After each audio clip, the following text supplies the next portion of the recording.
And we're live. Welcome, everyone, to Quick Save Club, episode number 15. I am a co-host of this program, Buried on Mars, Kevin, also known as Buried on Mars. And some of you out there might be wondering what the Quick Save Club is. And I'm going to let you know as soon as I call up the outline here, because I buried it under a couple of panels. There it is. Here we go. Quick Save. What is the Quick Save Club? Well, the Quick Save Club is a PC-focused spin-off of the Cartridge Club, where for 2 months at a time, we choose a retro, classic, or indie PC game to play. During these 2 months, we discuss our experiences as we play the PC game of the bi-month with the Quick Save Club community. This and next month, we're playing Torchlight 2, so you want to join us for that. And in the coming months, we'll be playing some racing games, some rando racing games over Christmas. And after that, if there is a 2021, we're going to be playing FTL. Fingers crossed. If any of this sounds like fun to you, hit us up on Twitter at QuickSaveClub or join us on Discord at bit.ly/QuickSaveDiscord. Or we're at the forums too at www.cartridgeclub.org. Does anyone comment on anything in the forums? First, are we? It's been probably 2 weeks since I've been over there. Not gonna lie. So I don't know. So we don't know. You might have said something in the past 2 weeks. We don't know, but we'll get on it maybe within the next 2 weeks. A reminder to check out our sister podcasts with their games of the month for October. The Cartridge Club is playing Parasite Eve, and get this, RF Gen is playing Fatal Frame 2 Crimson Butterfly. Well, we might be talking about that in a little bit. Who knows? For August and September, we over here at the Quick Save Club played Fallout New Vegas, and this is the episode where we discuss it. Most of the hosts are present. You got myself, and we got Frantic Society, Frantic Josh. What's up? What name are you going by right now? What's the just Frantic? Frantic Josh. That guy over there. Whatever you want. That guy over there. If some of you out there might be wondering where the heck's Ryan, he'll be joining us later. Maybe. Who knows? We kind of needed to record this, and we just picked the time, and he said, well, that's sort of convenient for me. And we said, well, we might sort of see you. Who knows? Hopefully he will be able to join us. And finally, we have a guest who played Fallout New Vegas with us. We have Sean from the RF Generation Playcast. Welcome, Sean, to the show.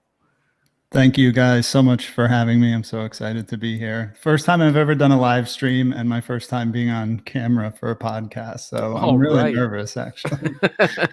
Well, don't be nervous. There is 2 people watching this. It's probably Josh and Josh's mom that's looking at this right now. Most likely. Oh, of course, Dean. It's actually Dean. Dean watches everything, though. He's on top of everything. And we have Ari Lewis, 2011. Yeah. Wow, this is craziness. Okay, now we got 2 people. Now it's time to be nervous. 2 people are watching, so be on your toes. Oh, it's great to have you, Sean. We just wanted somebody who was passionate about this game. You seem to be really passionate about it on Twitter. You're saying you needed something to distract you from everything that's going on, and Fallout New Vegas might be the thing. And we said, let's get that guy on the show.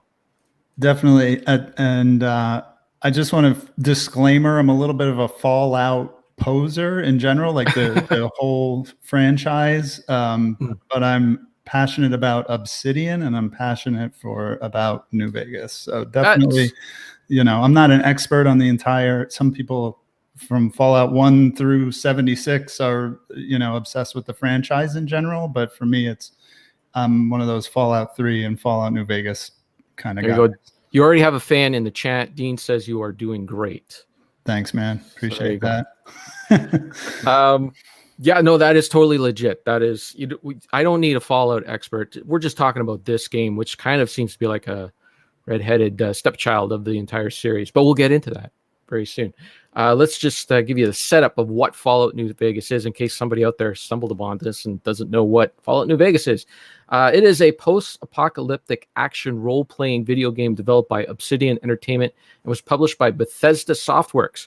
It was announced in April 2009 and was released for Microsoft Windows, the PlayStation 3, and the Xbox 360 on October 19th, 2010. So we're coming up on its 10th anniversary. Can you believe this game?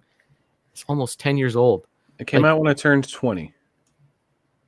So you're turning 30? When's your 30. birthday? October 19th. You share a birthday with this game. Yeah. Well, this Fun should have fact. been your game. Why That's is it fun. my game? That's the first fun fact right there. That is a fun fact. That is the best fun fact so far. Well, happy birthday, Josh, because we probably won't record another one of these until after your birthday. So, Much this is your last quick save club in your 20s? Yeah. How mind blowing is that? I don't know. A little bit, I guess. Well, don't worry about it. 30 is nothing, man. 30 is nothing. Just Yeah. ask Joe. He has to think back about 35 years, but he can remember 30. A spin-off to what am I talking about here? Oh yeah, we're talking about Fallout New Vegas is a spin-off of the Fallout series. The game is set in a post-apocalyptic open world. I feel like I said this already. Environment that encompasses a region consisting of Arizona, California, and Nevada. California. It is set in a world that deviated onto an alternate timeline thanks to an atomic age technology, which eventually led to a global war between global nuclear apocalypse in the year 2077 in an event referred to as the Great War, caused by a major conflict between the US and China over natural resources. Wow, this game is ahead of its time, man. It's predicting stuff. This is craziness. The main story of New Vegas takes place in the year 2281, 4 years after the events of Fallout 3, and 204 years after the bombs fell. Players take control of a character known as the Courier while transporting a package across the Mojave Desert to the city of New Vegas, what is used to be Las Vegas. The Courier is ambushed, robbed of the package, shot, and left for dead.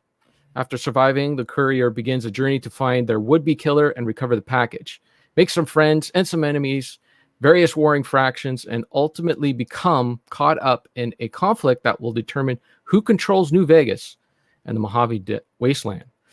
The game received a Golden Joystick Award for RPG of the Year in 2011 and was nominated for 2 BAFTA awards, Best Strategy Game and Best Story, as well as an NAVGTR Award for Supporting Performance in a Drama by Felicia Day, a Navigator Award. That rolls off the tongue. All right, time for some fun facts. Josh, how would you like to give us our first fun fact? Sounds good. New Vegas received positive reviews, with critics praising the game's writing, quest, and improved gameplay. Though it was criticized for its glitches and bugs, which I'm not surprised, on launch, it was a commercial success, shipping more than 5 million copies, and is estimated to have sold around 12 million copies worldwide. It's a lot of copies. Sean, would you like to give us our next fun fact? Sure. Speaking of bugs, a big reason why New Vegas was so broken at launch was because Bethesda only gave Obsidian 18 months to make it.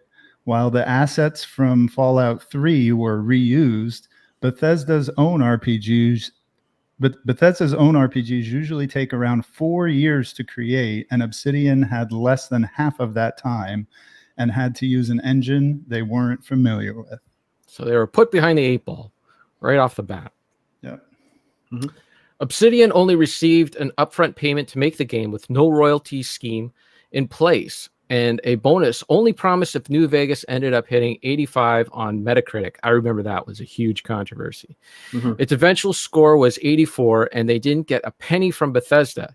Even though New Vegas was a huge commercial success, the lack of royalties or a bonus eventually led to Obsidian laying off dozens from their staff. That gave way too much power to people who review games. Like, if I give you a crappy review, you're not going to get your bonus. Like, how crazy is that?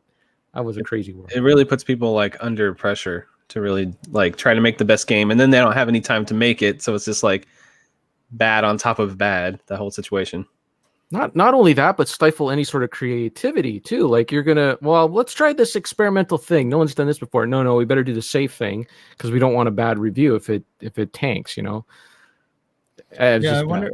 I didn't research, but I'm curious. What was the legacy of this happening? Because you would think something like this, a bonus or some kind of incentive, should be based purely on sales numbers, because like you're saying, reviews, if they're at the very least, if they're not getting spammed or review bombed, reviews are completely subjective. You know? Yeah. Well, So- not only that, like a lot of these reviewers get the game early, so they're getting, games that are not patched properly or whatever. And again, like this game was rushed. So a lot of the problems with the game was not Obsidian's fault, but Bethesda's fault for rushing the game out.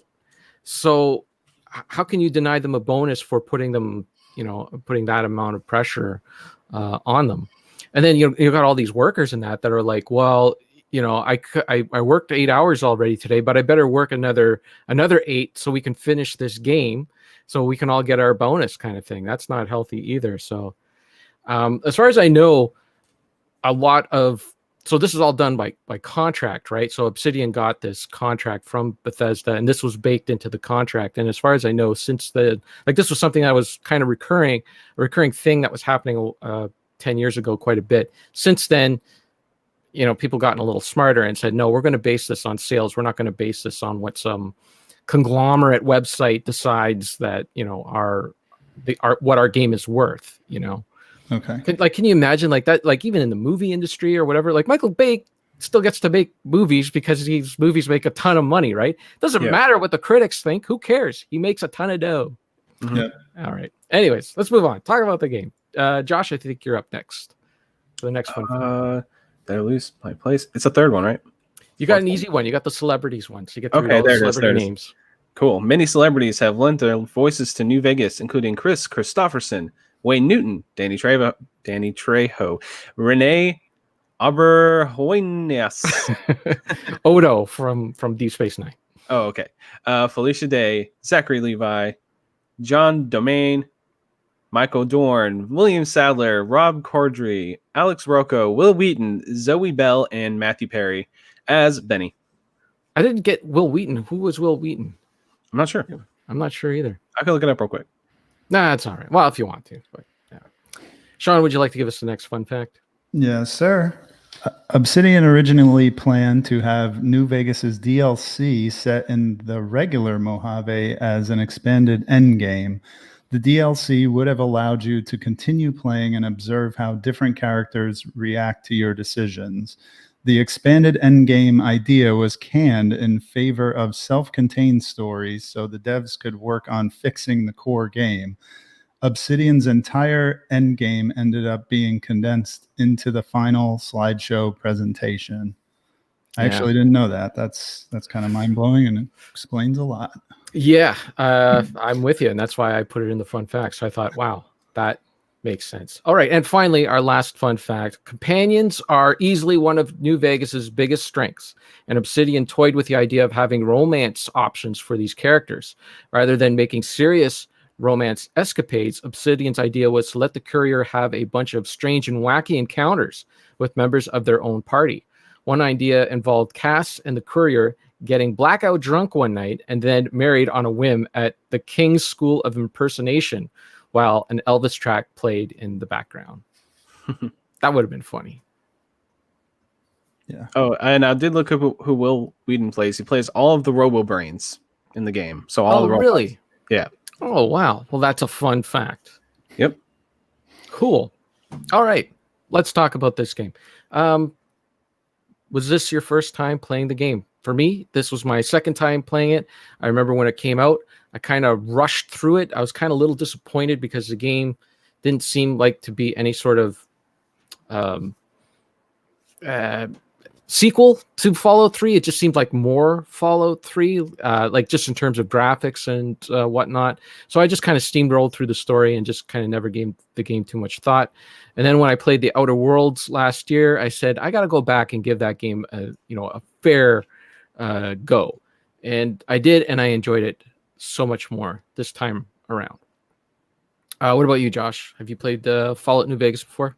Yeah, I've played through the game 2 times before this. I'm going to be honest, I didn't beat it this go around because I was actually playing it with my brother. I was going over to his house and playing on his Xbox and slowly playing through it.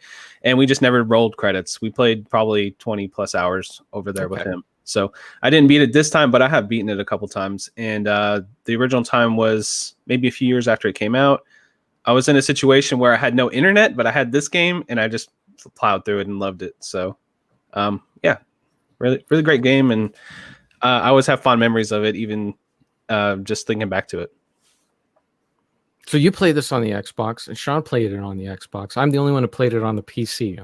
Okay, I played a few hours on the PC here. I played maybe 4 or 5 hours, but I mostly played it on the Xbox. Sorry. Well, I will say there was a little bit of problems. An issue I was having because I have a Radeon ETI card, and for some reason, with Windows updates or whatever, they didn't update the card or whatever because Bethesda doesn't care about this game, right? They don't care if anybody plays it or whatever. So there was some sort of issue I was having, and then when I moved over to my laptop, which has an NVIDIA card, all the problems went away. It was like I would play it like for 2 minutes and it would freeze. I'd play for 5 minutes and it would freeze. I'd play for 3 minutes and it would freeze. I was trying to like quick save like every 2 seconds. It wasn't working out. Yeah. What about you, Sean? Have you played this game before? You got any history with it, or was this your first time? I played the game. I played Fallout 3, and then I played Fallout New Vegas in 2015. So that's my first, and until just now, my only exposure to the Fallout franchise. I did play Fallout 3 on the PlayStation 3, and I was playing the Game of the Year edition with all the DLCs. So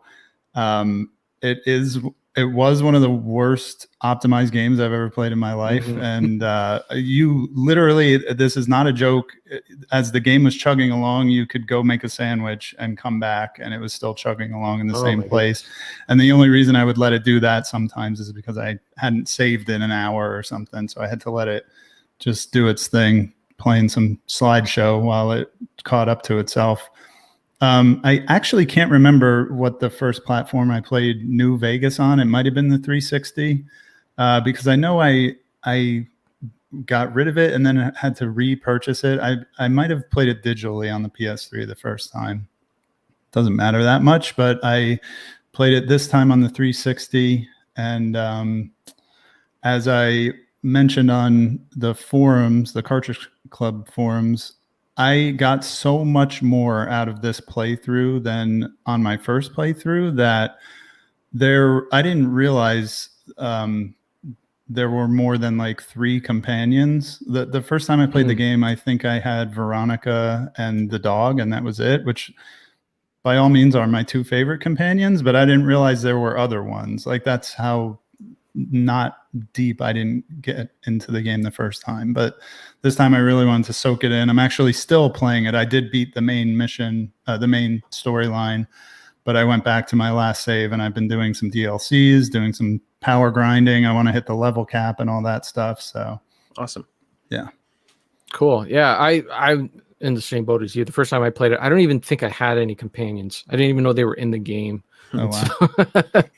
Until I played it this time around. I'm like, oh yeah, there was companions in Fallout 3. I forgot, like, there's companions in this game.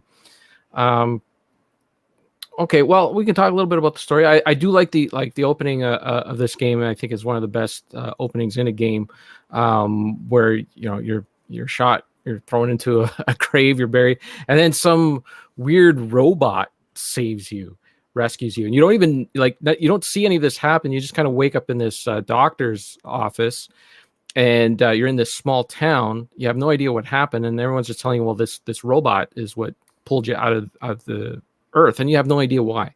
You don't know what happened or anything. All you know is that you had a package to deliver. This guy shot you, and now you're on a mission to go find this guy to either seek revenge or find answers or whatever. It's kind of up to you how you want to do it. So what'd you guys think of the story? Josh, what'd you think of it?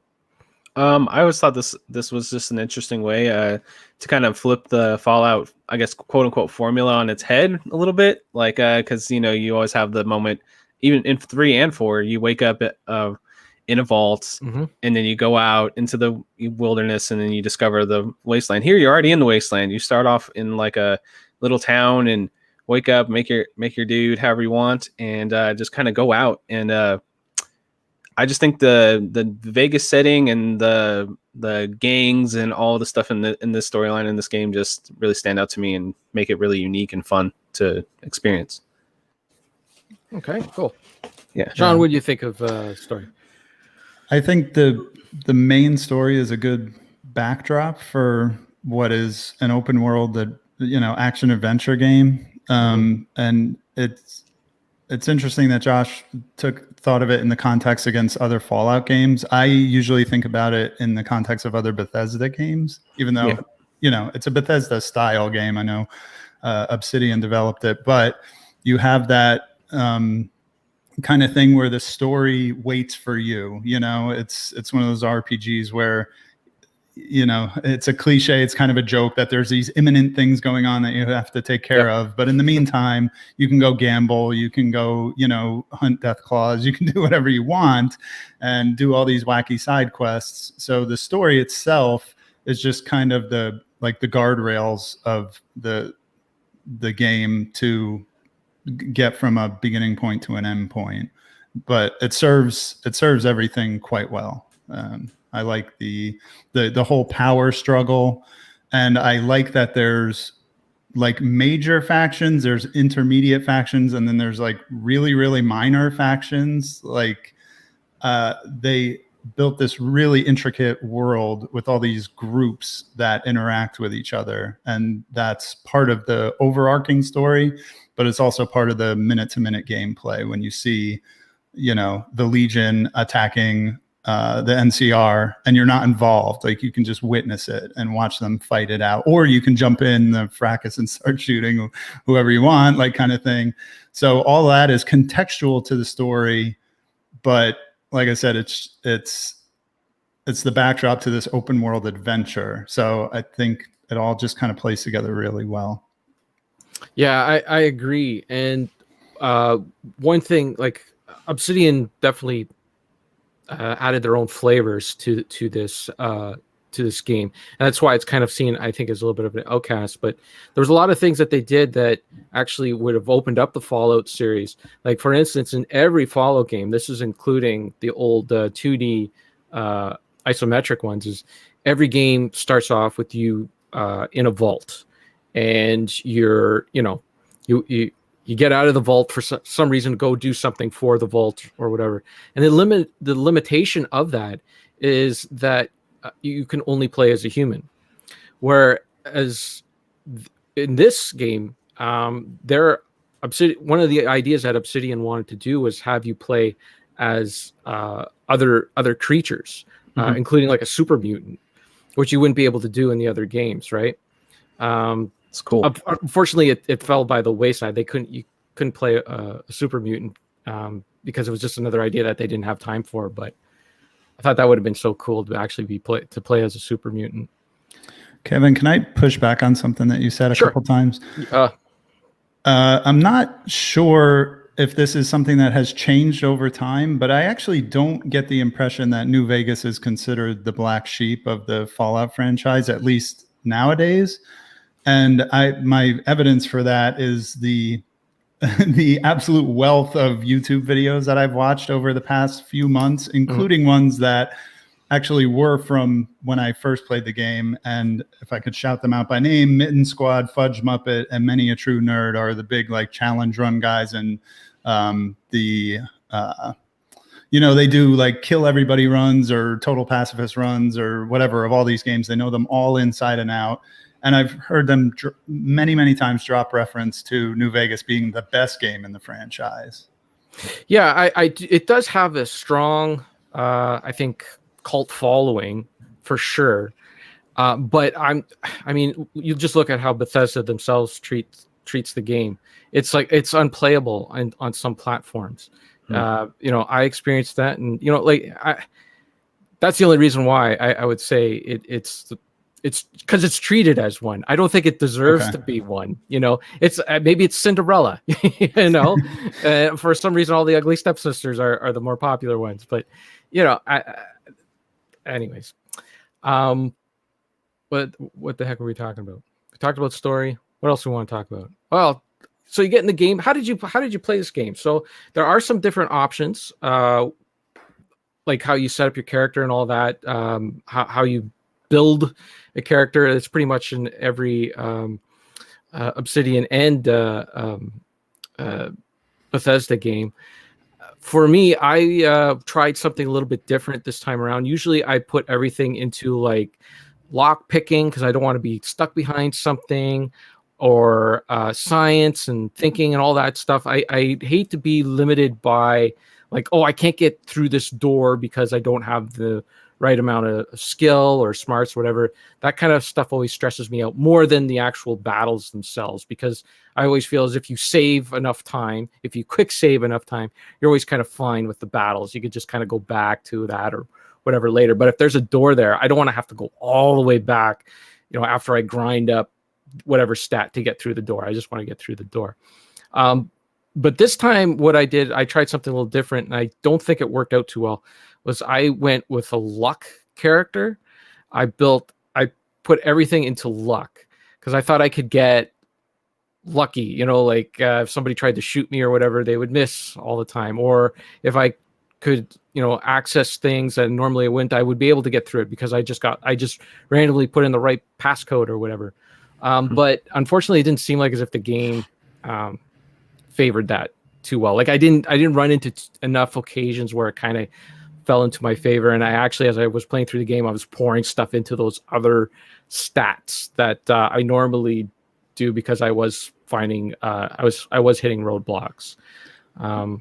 One thing that luck is good for is you will automatically win at all of the casino games pretty much if your luck is maxed out. So you can really get money. The casinos will eventually kick you out if you're doing too well. And you will actually get an achievement if you get kicked out of every casino. But if your luck is very high, you can bank a lot of caps by gambling. Nice. That's cool. Okay, well, I better let this guy in because he took the time to actually join us. So here we go. You ready for it? Look at this guy. Hey, Hi. Welcome Did you to the miss me? show. Yeah, we missed you. What's up? Sort of. We missed you during the fun facts because we had to read them all ourselves.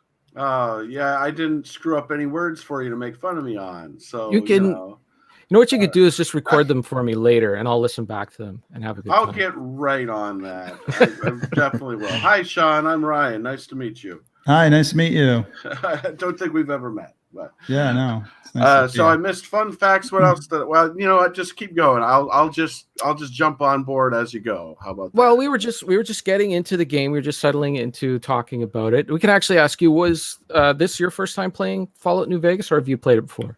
I briefly flirted with it in the past, but this is the first time I legit sat down and played it seriously. So, Have you played any other Fallout games, or is this your... before this, Fallout 4 was actually the first game I played. So I was going backwards, basically. Okay. So I have a lot of time in Fallout 4, and so it was different getting used to the older mechanics versus the more consoleized Fallout 4 mechanics, because that was more. A lot of people said Fallout 4 was more dumbed down versus the older Fallout games, and I could see that with playing Fallout New Vegas and stat wise and other things. But yeah, but this is the first time, that I put more time. I'm probably going to put a little more time into it later too, because I still haven't beat it. I'll admit that right now. But I didn't beat it either this go around, but I've beat it in the past, so don't feel too bad. You did play it in the past? Okay. Good. Yes. Well, I beat it and I played it in the past. So what do you think of Yeah. that? It's Sean, sorry, I just got to interrupt for a second. Sean, you have a heckler in the comments section. Single Banana wants to know who you are, and he says we're scraping the bottom with this purple Ghost 69 guy. Well, I think I have a new internet handle now. I like that. There you go. Hi, Rich. Thanks for the comment. Welcome to the comment section, Rich. Well, you can make the comments show up on the screen now. You figured that out. Cool. Yeah, I've always had the ability. I just kind of forgot about it. Oh, I'm okay. like, Well, that's yeah. kind of a cool feature. That's something I should be doing more yeah, often. sweet. So I'll just start with. I talked about my character and kind of how I built him up. Ryan, what about your character? What did you did you? What was your build like? me like to talkie. I liked I didn't like not having the option to talk myself out of a conversation, so I put a lot of points in that. Mm-hmm. I didn't like it if that would show up and I would fail it, basically, which was kind of so I did that in I put mostly in guns in stealth, and talking was my main thing. And every now and then, if there was something like if I was doing a specific quest, like I think in order to reprogram a robot, I needed a few more points in whatever that perk is for what is it so you can hack robots? What is that one? Science. Science, yeah. Just sure, thanks. I guess it's science. I need like a few more. So every now and then, if a quest needed it and I was close to leveling up, I'd put a few points in it just like to make it easier. Because I think I hacked the robot at that one casino to be the sheriff because I didn't want to deal with it. Because I screwed up and I already was on bad terms with the powder keggers. And one of the sheriffs was at the powder keggers jail. And I didn't know that since they were already ticked at me, I couldn't just go to the jail and ask the guy.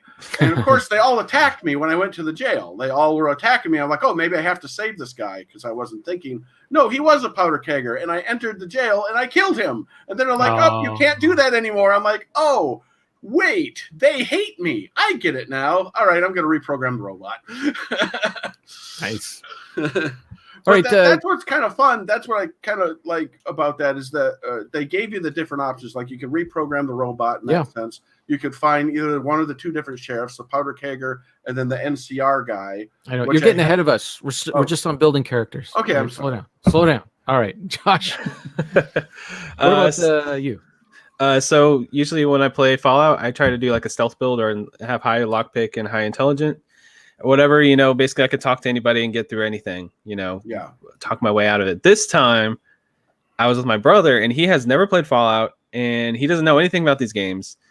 And I was like, all right, well, what do you want to do with the points? And he's like, so we're kind of playing co-op. Not really. I was mostly playing, but occasionally I'd hand him the controller, say, here you go, try it out. Cause I was playing on Xbox. Sorry, Ryan. I betrayed the PC name of the show. I'm out. He's literally walking off the screen. Anyway, you probably had to go to the bathroom. Anyway, but yeah, this time I was like, oh, I should have put that on full screen. We could have seen how messy his room was. Oh, he's back. Oh, never mind. Crap. Yeah, I didn't have time to clean that up. I have. We bought 90s Trivia Pursuit at a rummage sale the other day for the kids, so they can remember the 90s. For me and my wife, because we're the only ones who can actually could beat that game, Of course. Yeah. But for sorry the to interrupt, we got Josh. Battleship. No, it's all right. Anyway, go on. Sorry. No, it's fine. I was like, dude, okay, so Justin, that's my brother's name. I was like, what do you want to do this time? He's like, I want to beat people up and just destroy people. So we try to do a brawler class. I looked up a brawler class, and it's not as easy as you would think, but I ended up putting a lot of points in the strength at the beginning, and it kind of screwed me over a lot later in the game, like talking to people and stuff. But brute force and VATS, like having machetes and baseball bats and different things like that, where you can literally hit somebody in the head and their head just flies off, is pretty hilarious. So that aspect of the game was fun.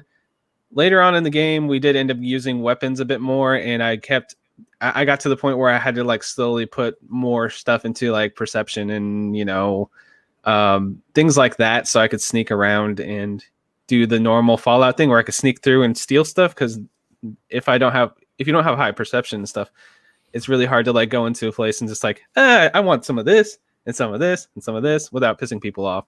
Yeah. So yeah, it was probably not the best choice this go around, but I still had a lot of fun with my brother, just getting into like crazy scenarios where like, all right, well, we're screwed here. Let's just try to like punch a bunch of people and slash people with machetes and see if we can make people's heads explode. So that's what we did this time. It was fun.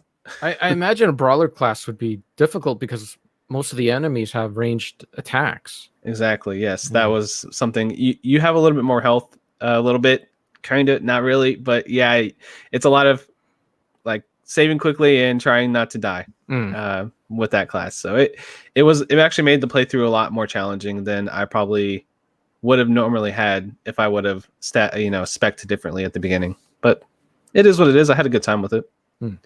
Yeah, it's one of the things was bridging the gap between you and an enemy sometimes. That I felt like if you were melee, that would be a severe disadvantage at times, because sometimes if you were in the wide open area and there was an enemy way off in the distance with a gun, so. Yeah, no, I mean, I still had guns on me. I had a sniper and a couple pistols and stuff. I still would use the guns, but like I was pretty like the VATS wouldn't hit half the time and different things like that because I had it spec the way I did. So yeah. Okay, what about you, Sean? What was your character like? So can I just, an aside, I want to flex that I have the Fallout New Vegas special limited edition hardcover strategy guide. Wow. And Awesome. cool story. I got this from one of those old, remember the video game trading sites of yesteryear, like GoozeX and VG5 and 99 Gamers. I don't know if you guys have ever used any of those sites. They're all gone now, but yeah, I used 99 Gamers, but that was about it. So it was one of those sites. I can't remember which one. I requested Fallout New Vegas for the 360, and the guy sent me the Game of the Year edition and this hardcover strategy guide. It is hardcore though. So I'm referencing this to kind of remember details about my character build. And we should kind of mention that there's two like sets of specs that you do, which are your special attributes and then your skill points, I think they're called. Yeah, just skills. So your special points can kind of I almost think of it as they change like the core of your character. In fact, like intelligence means every time you level up, you get more skill points to add to your skills. So there's real ways that you can make a character. There's crazy builds you can do in this game. The sky's really the limit. So as far as my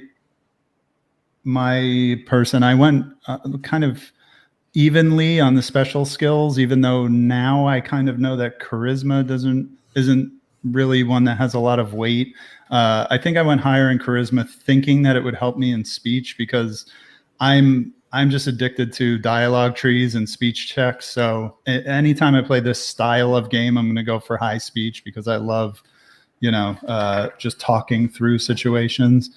And then as far as the skills, I went really high into guns. And as far as I think I was thinking along the same lines as you, Kevin, of having a high lock pick, because in this game, I feel like you either want to pick high lock pick or high science so you can hack computers, but it feels like there's way more locks than there are computers in this game. For sure. So you want to go high on lock pick. And speaking of which, this is not part of the character build, but it's a gameplay thing. The lockpick and computer hacking games are both totally broken because you can just back out of them and start them again if you think you're going to fail. Or if you're doing the lockpick and your bobby pin is about to break, just cancel and go back in and you don't lose a bobby pin. You start over. So all of that's kind of broken anyway, but the locks you can even touch are gated by how high your lock skill is. So I did that. I went into guns. I did high lockpick and high speech, and then after that, I kind of just evenly spread. But I didn't put anything into melee, nothing into unarmed, and nothing into energy weapons. Yeah, we pretty much almost had the same character because I was the same with me. I didn't put anything into melee or actually medical stuff. I just kept finding like stuff, so I really didn't end up putting too much points into that. But the cool thing about the skill tree in this is not the skill tree, but the dialogue options it's not geared to just one sort of playthrough. Like you can't just get by on just having a lot of charisma and you're going to be able to skate by everybody. There are scientists that you run into the game and you're going to have to show your science skills if you want to get by them. There was some medical, because I wasn't putting stuff in medical, there was, some medical doctors that I ran into and I couldn't easily get by them because I didn't have the medical knowledge. So I thought that was very cool. You couldn't just stack your speech stats. You had to like spread it among absolutely like several things if you wanted to pass through a lot. Did you find that the speech kind of helped you a lot though? Like skating past a lot of things. Like there was like a few little things here and there, and then of course at the end of the game it comes into a big. But there wasn't really too much I found. Like I might be able to talk a boss into doing something or whatever, but like for instance, like that Caesar Legion guy that runs. I'm really bad with names, so if anyone knows the name, help me out. But that Caesar Legion guy at the end, like I had like all my dialogue stuff up to as high as I could go because I wanted to. And I know we're going to get into spoilers and stuff, so I might as well just get into it now. So it gets to the point where I'm jumping ahead in the game where you could save Benny. And I wanted to save Benny because I felt like Benny kind of just did what I would have done. Like he didn't really seem like that bad of a guy to me. He seemed to be like between a rock and a hard place in that. But nothing I did, like there was nothing I could do to convince Caesar to let me allow that guy to live. You can attack everyone, but I'm in there with no weapons. Even weapons that I could sneak in wasn't doing it. There was just too many dudes. So I had to kill him. There was just no way I was going to save him. So did you find that the dialogue helped you a lot, or in the end it just really didn't do that much? Anyway. I think you bring up a good point in that it's like I said, I pulled up high speech, but you bring up a very good point is that it's not just speech. Sometimes it's even really off the beaten path stuff like barter, like your barter has to be that was another one to pass some kind of check. And to your point, I would say maybe a dozen times I passed a really good speech check that was like satisfying because the bar would have been a little bit high if I wasn't like loaded into speech. But yeah, I also did kind of, being this was my second playthrough, I did a lot of like scenario checks, like loading saves back and seeing what would happen if I attack this guy, if I speech check him all the way, like I had some interesting experiences with the legate at the end. I actually posted on Twitter. I attacked the legate from a distance, and I had Lady Luck on him, and nothing happened. It was actually a really bizarre situation because that's supposed to be like an automatic kill of the enemy. Yeah. But anyway, as far as speech goes, the legate is probably the best example of having maxed out speech. You can have an interesting conversation with him and get him to back off. Mm-hmm. There are other good ones, but I'm sure other folks here have good examples too. Well, I found like there were certain situations where, and again, this might be coming because I came from Fallout 4, where one of the big complaints was it didn't have that diversity that Kevin was talking about, where you needed all these different skills to pass certain people. And like Fallout 4, you could get by with just having maxed out speech and you could talk your way out of everything. And they sort of dumbed it down. So, you didn't need to know science. You just need to be able to talk really well to people, And so I was running a situation just like, well, shouldn't there be like a speech check here or something like that? Or I found like you'd have to go really deep down the speech tree in order to finally get something to be like, okay, you can use your speech here to convince them of something like that. So I found that interesting, that it was a little less reliant on that speech trait when, like I said, I'm coming from Fallout 4 where they relied on it too much. At least some people say. Like I said, I played that one first, so I had nothing to compare to at the time. But that was like a major complaint. Like they relied too heavily on speech or sometimes in bribe. That was the two main things in Fallout 4 is like speech or bribe or threaten. No, not bribe, threaten. Yeah, speech or threaten. And threaten was useless in Fallout 4. So, But in this one, you had many different other options besides that, like you were saying, with having to know science or medical and stuff like that, and you didn't. So I found that even though I relied on it more in 4, like in this one, I couldn't rely on it as much as I wanted to. Right.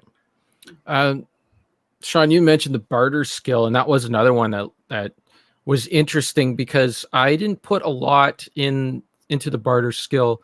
Because I know that there are really easy ways to make money in this game.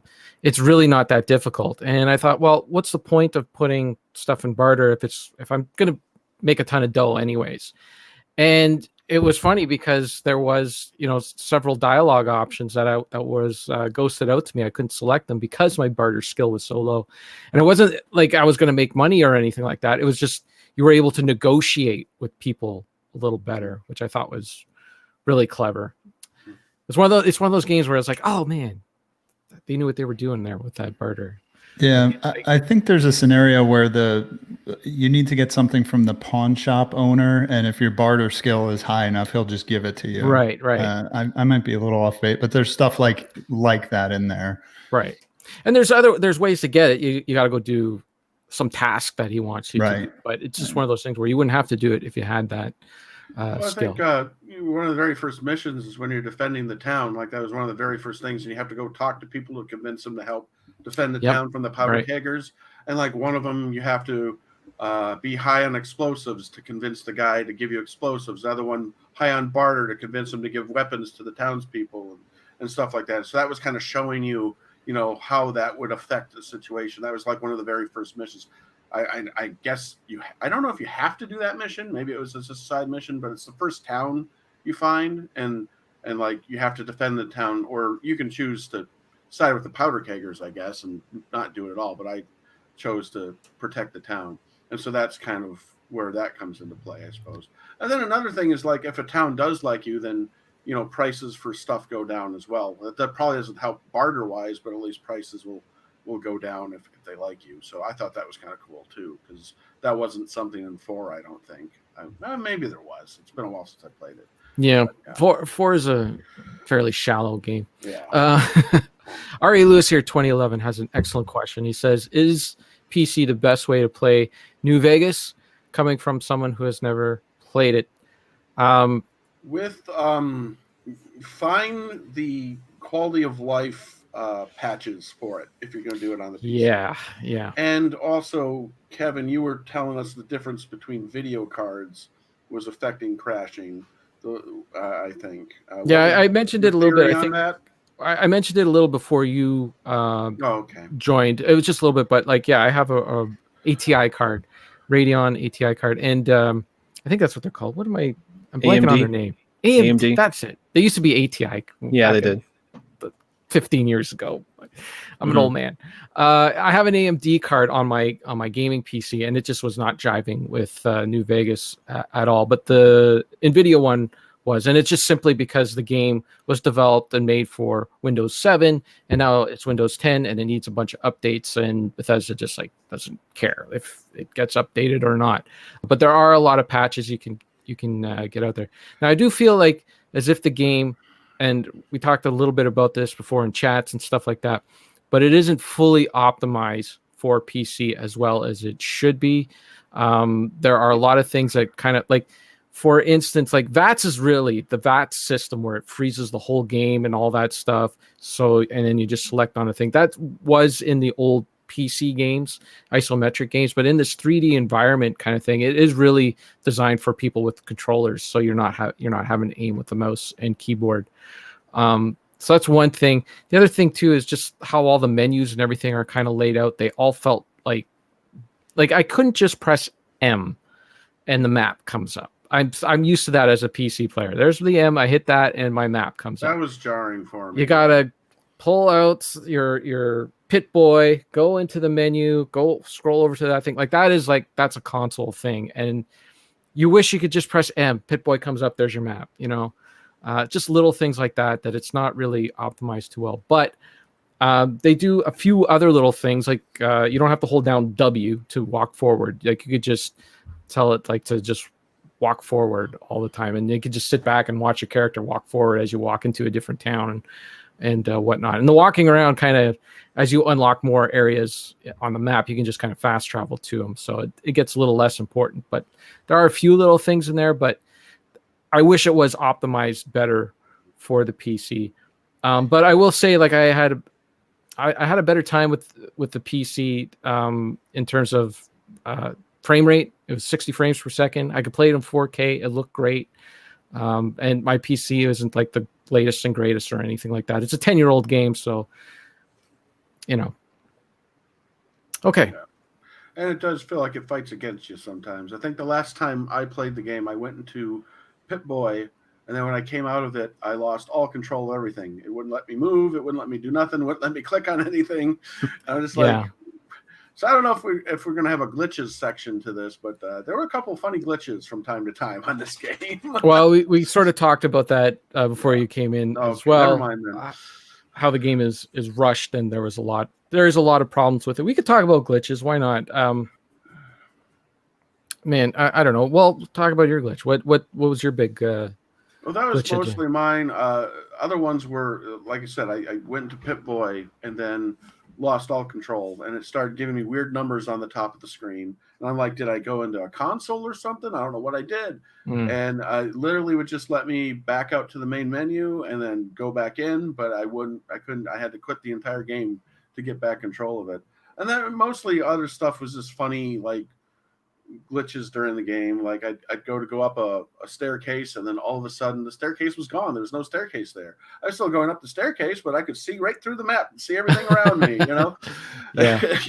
I didn't fall through it, thankfully, but so it's just little stuff like that. And occasionally like I would get some weird lag where it would take forever for VATS to register something, and I'd be Yeah. sitting there and I'd be like, okay, is VATS going to eventually work, or am I going to sit here and stare at this rad scorpion forever, and then finally it would pop up, But, Yeah, Sorry. I would also have when VATS would pop up and everything you could target was just set to 0. yeah. And I'm like, oh, what's going on here? Like, I have my weapon out, I'm aiming at it. How come everything's set to 0? Was it when they were using the stealth boy with the No. giant ogre people? No, it was a glitch. Okay, it was It'd a be a glitch. glitch. Yeah. Because when I use the stealth boy, you would always get 0. At least I would. I don't know. Even if you could still, if they were right in front of you, I couldn't. I'd still get 0 with that. So I don't know. Oh well, that was just my thing.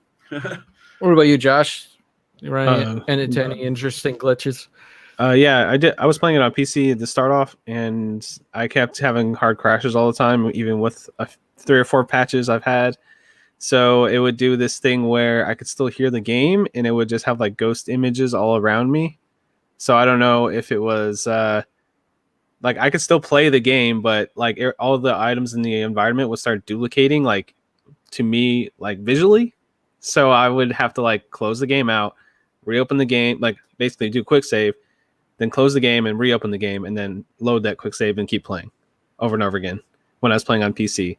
So that's pretty much why I decided. I was like, you know what? Hey, do you want to play some Fallout with me, with my brother? And then we went over and used his Xbox and played. So yeah, that's the reason I did end up playing on Xbox. Do you have an AMD card as well? Or Yeah, it's probably way older than yours. Mine's old. So I mean, that's probably why. And I tried patching it and updating my drivers and all me that too. stuff, and I still had a lot of issues with it. I think if I would have persisted, it would have been fine. But just having to close the game like I'd say it happened like once an hour or so. That's still annoying though. Yeah, it gets worse. It gets worse. Trust me, because I was dealing with it when it was crashing like once every hour. I was just kind of like make sure I saved a lot, and then it kept getting worse and worse. I think it's something like as it's building more of the game, like as you're collecting more things and all that, has more to remember, and it would just max out. And Yeah, that quick Whatever. save moniker really came in useful here. That's for sure. Yeah, I mean, these type of games I always end up quick saving all the time anyway. It's like, oh well, I screwed up, load. I mean, that's how I play these games anyway. But yeah, it was just a bad time on the PC, sadly. But I mean, it's a fantastic game still, either way. I mean, I played it back in the day on my old Dell. Like, I had a GTX card, but it was like a GTX 410 or something. It's like old school, and it worked just fine on there. Like, I played it just fine and beat it on there like 2 times. So yeah, I don't know. The problem is the game is designed to work on that, and it hasn't been updated since. Yeah. So I mean, the patches did help. You sent us some stuff like, here, try this, and then I installed the stuff, and it was better, and it happened less frequently, and it wasn't as severe, but it still happened. So. Well, for what it's worth, the playing the 360 version on an Xbox One might be one of the more stable ways to play it, from what I'm hearing from you guys. There are some logistical issues that are kind of weird. I had the Game of the Year edition, so to get the DLC, you actually have to like sign into the Xbox store and individually purchase each one of the DLCs. Like, they don't automatically download like most games do. It was kind of weird. I had to read a bunch of Reddit threads to figure out what was going on. But once I got everything set up, I didn't have too many crazy glitches in the gameplay, like, clipping or any kind of weird stuff. The one thing that happened maybe 4 or 5 times throughout my entire playthrough was just hard freezes with like a glaring audio glitch that would just oh my God, turn this off right now. But that like I said, that maybe happened 4 or 5 times. Turn off the system, turn it back on. The one drawback of playing on console is that there's no quick save function. So you have to kind of create your own quick saves by waiting 1 hour or fast traveling or sleeping, or you can hard save, but you have to pause the game, go into the menu, create a new save, and so on. So there's no like save button. Yeah, and actually being like playing a lot of console games too, the first game I ever saw with a quick save and it like blew my mind. I was like, finally on console, was Wolfenstein 1. Like they actually finally had a quick save. I was like, yes, finally. And then it was slow. It wasn't a quick save. Like you pause it and then like you have to hold the button and then it like saves for like 20 seconds and then you can go back to playing. I'm like, that's not a quick save. Like, yeah. So I mean, yeah. Anyway, random tangent. Like OG Wolfenstein 1? Like, no, like the one that the rebooted one. So the reboot. Yeah, okay. the reboot on the PS4. See, you're talking to someone who there's so many Wolfensteins, they're all named the same thing. I know, I should have specified. Yeah. I love how Ryan says Wolfenstein. That Wolfenstein. Wolfenstein. Wolfenstein. So there you go. Are you happy now? Are you? Isn't satisfied? it Wolfenstein? Wolfenstein. That's got to call the Wolfensteins. Okay, so we started this game. We got shot. We got thrown into a grave. A robot saves us. We build our character. We're ready to go. We're in the town. You talk to everybody in the town. You do that. All that stuff in that first town was basically training. It was kind of like training missions and that, just telling you how the game is working. So once you're done that, where are you going? What are you doing? Do you go right to go find Benny, or did you go off on a tangent to do other things? What did you do, Ryan, after you got out of that town? First off, is this the only Fallout one to not start in a vault for you? Yeah, I don't know if we talked about that as well before you joined in, but we did. You did? Okay, sorry. All right, I was just gonna ask for my own, because like I said, I'm not as familiar with the other ones. So, yeah, I pretty much stayed on the beaten path. I would do the occasional side. I think I helped, like I did most of the side quests in the first town. I did all those just because I was unfamiliar with the game, so I wanted to get a grasp on it because it was with everything. But after that, I kind of stayed on course and tried to stick to the main story just so I could until I got my bearings. And then again, like I said, the occasional side quest I'd go do. But the funny thing is there's not like once after the first town, and even there wasn't a lot in the first town, like you'd get like 1 or 2, but mostly it would keep you on that main quest. It wasn't like huge detours until you reach that one, like what was it, like rocket plant with all the ghouls that are trying to get to their final location with the that thing. Yeah, like that was the one that got more that was like the first side quest that was actually really expansive, because you had to find them, then you had to save them, and then you had to figure out how they get the rockets to do, unless if you convince the one guy that he's not a ghoul and to sabotage it or whatever, Yeah. So that was like the first side quest that actually had multiple steps to it, But mostly I tried to stay on the path, because I wasn't as familiar with the game. But every now and then, if it was a curious quest, I'd go on it. Okay. What about you, Josh? What'd you do? What's that first, like, I guess it depends on which direction you go to, like the casino, the first casino area. I always just go straight there, and usually I just do the main path, but this time I was kind of just farting around in the game. I feel like we were just kind of doing whatever mission we just felt like was fun to go do.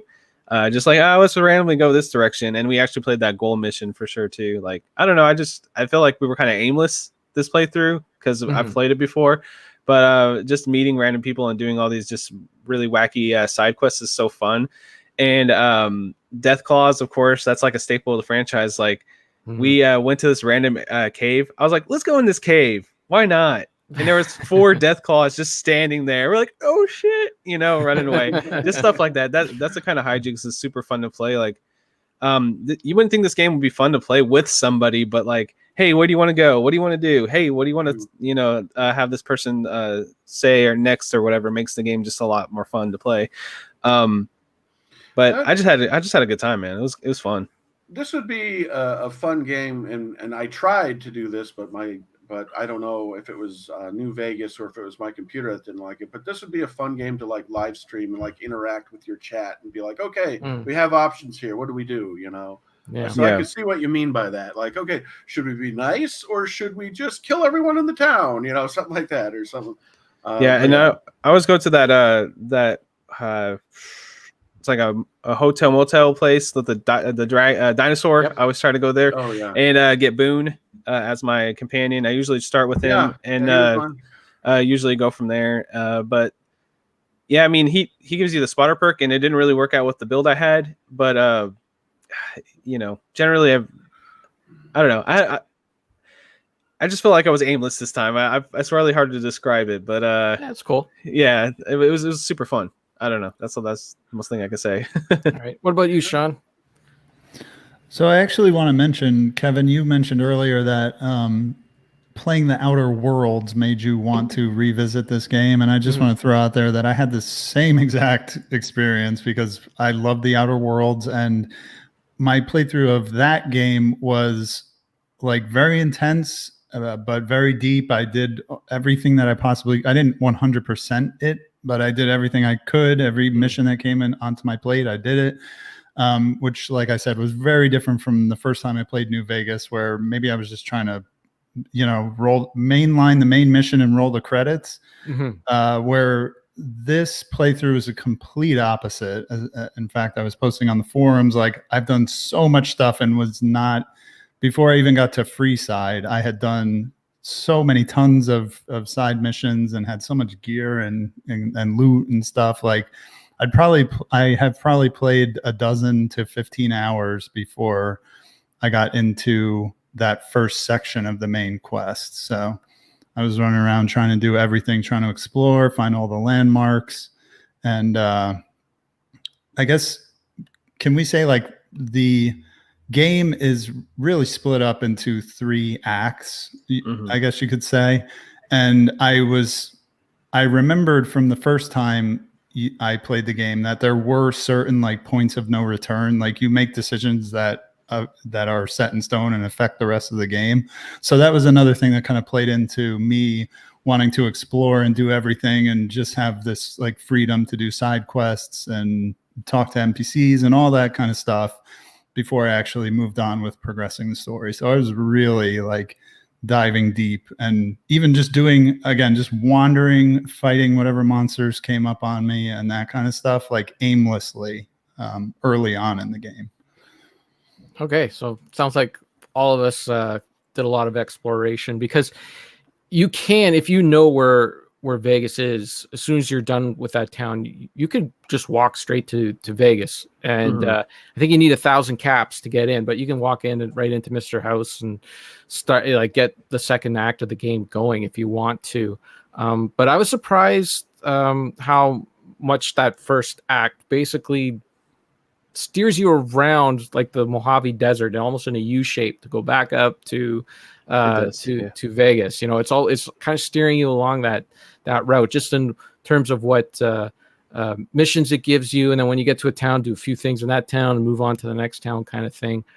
And then it really wants you to get to that Vegas and have, I guess, like the wow moment, because that's really like the only part in the game where everything's kind of condensed, like where they have all the buildings and everything like that. So that's really the only place in the game I felt like I was somewhere. I wasn't just out in the desert with a bunch of other like you'd run into little communities, and that was like felt like a real location.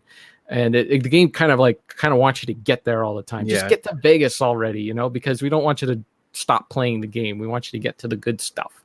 Not that the other stuff isn't good. It's just like they really wanted to show you Vegas.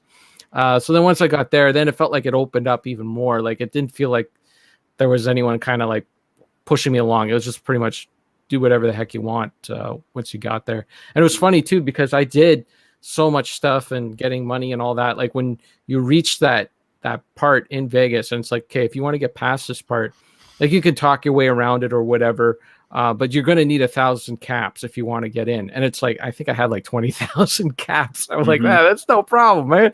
I got that covered. I can go right in there. So yeah, once you get to Vegas, you know, you finally find out like,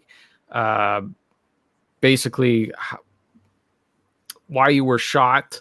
You run into Benny. He explains like the whole thing, like how he was kind of, I guess, set up in a way, like he was basically told to, like, he has to shoot you and get this package back or something like that. I can't remember. I'm not very good with story, but basically that's where you meet Mr. House, and he's the kind of guy, he's the guy in Vegas that's pulling all the strings, and he's kind of like from Citizen Kane. He's Orson Welles in Citizen Kane. He's kind of got that vibe and everything, but he's on a screen. You're looking at a young image of this guy who's like at least 100 years old at this point or something. And, you know, you're talking, the bombs initially dropped and he protected. Yes. Mm-hmm.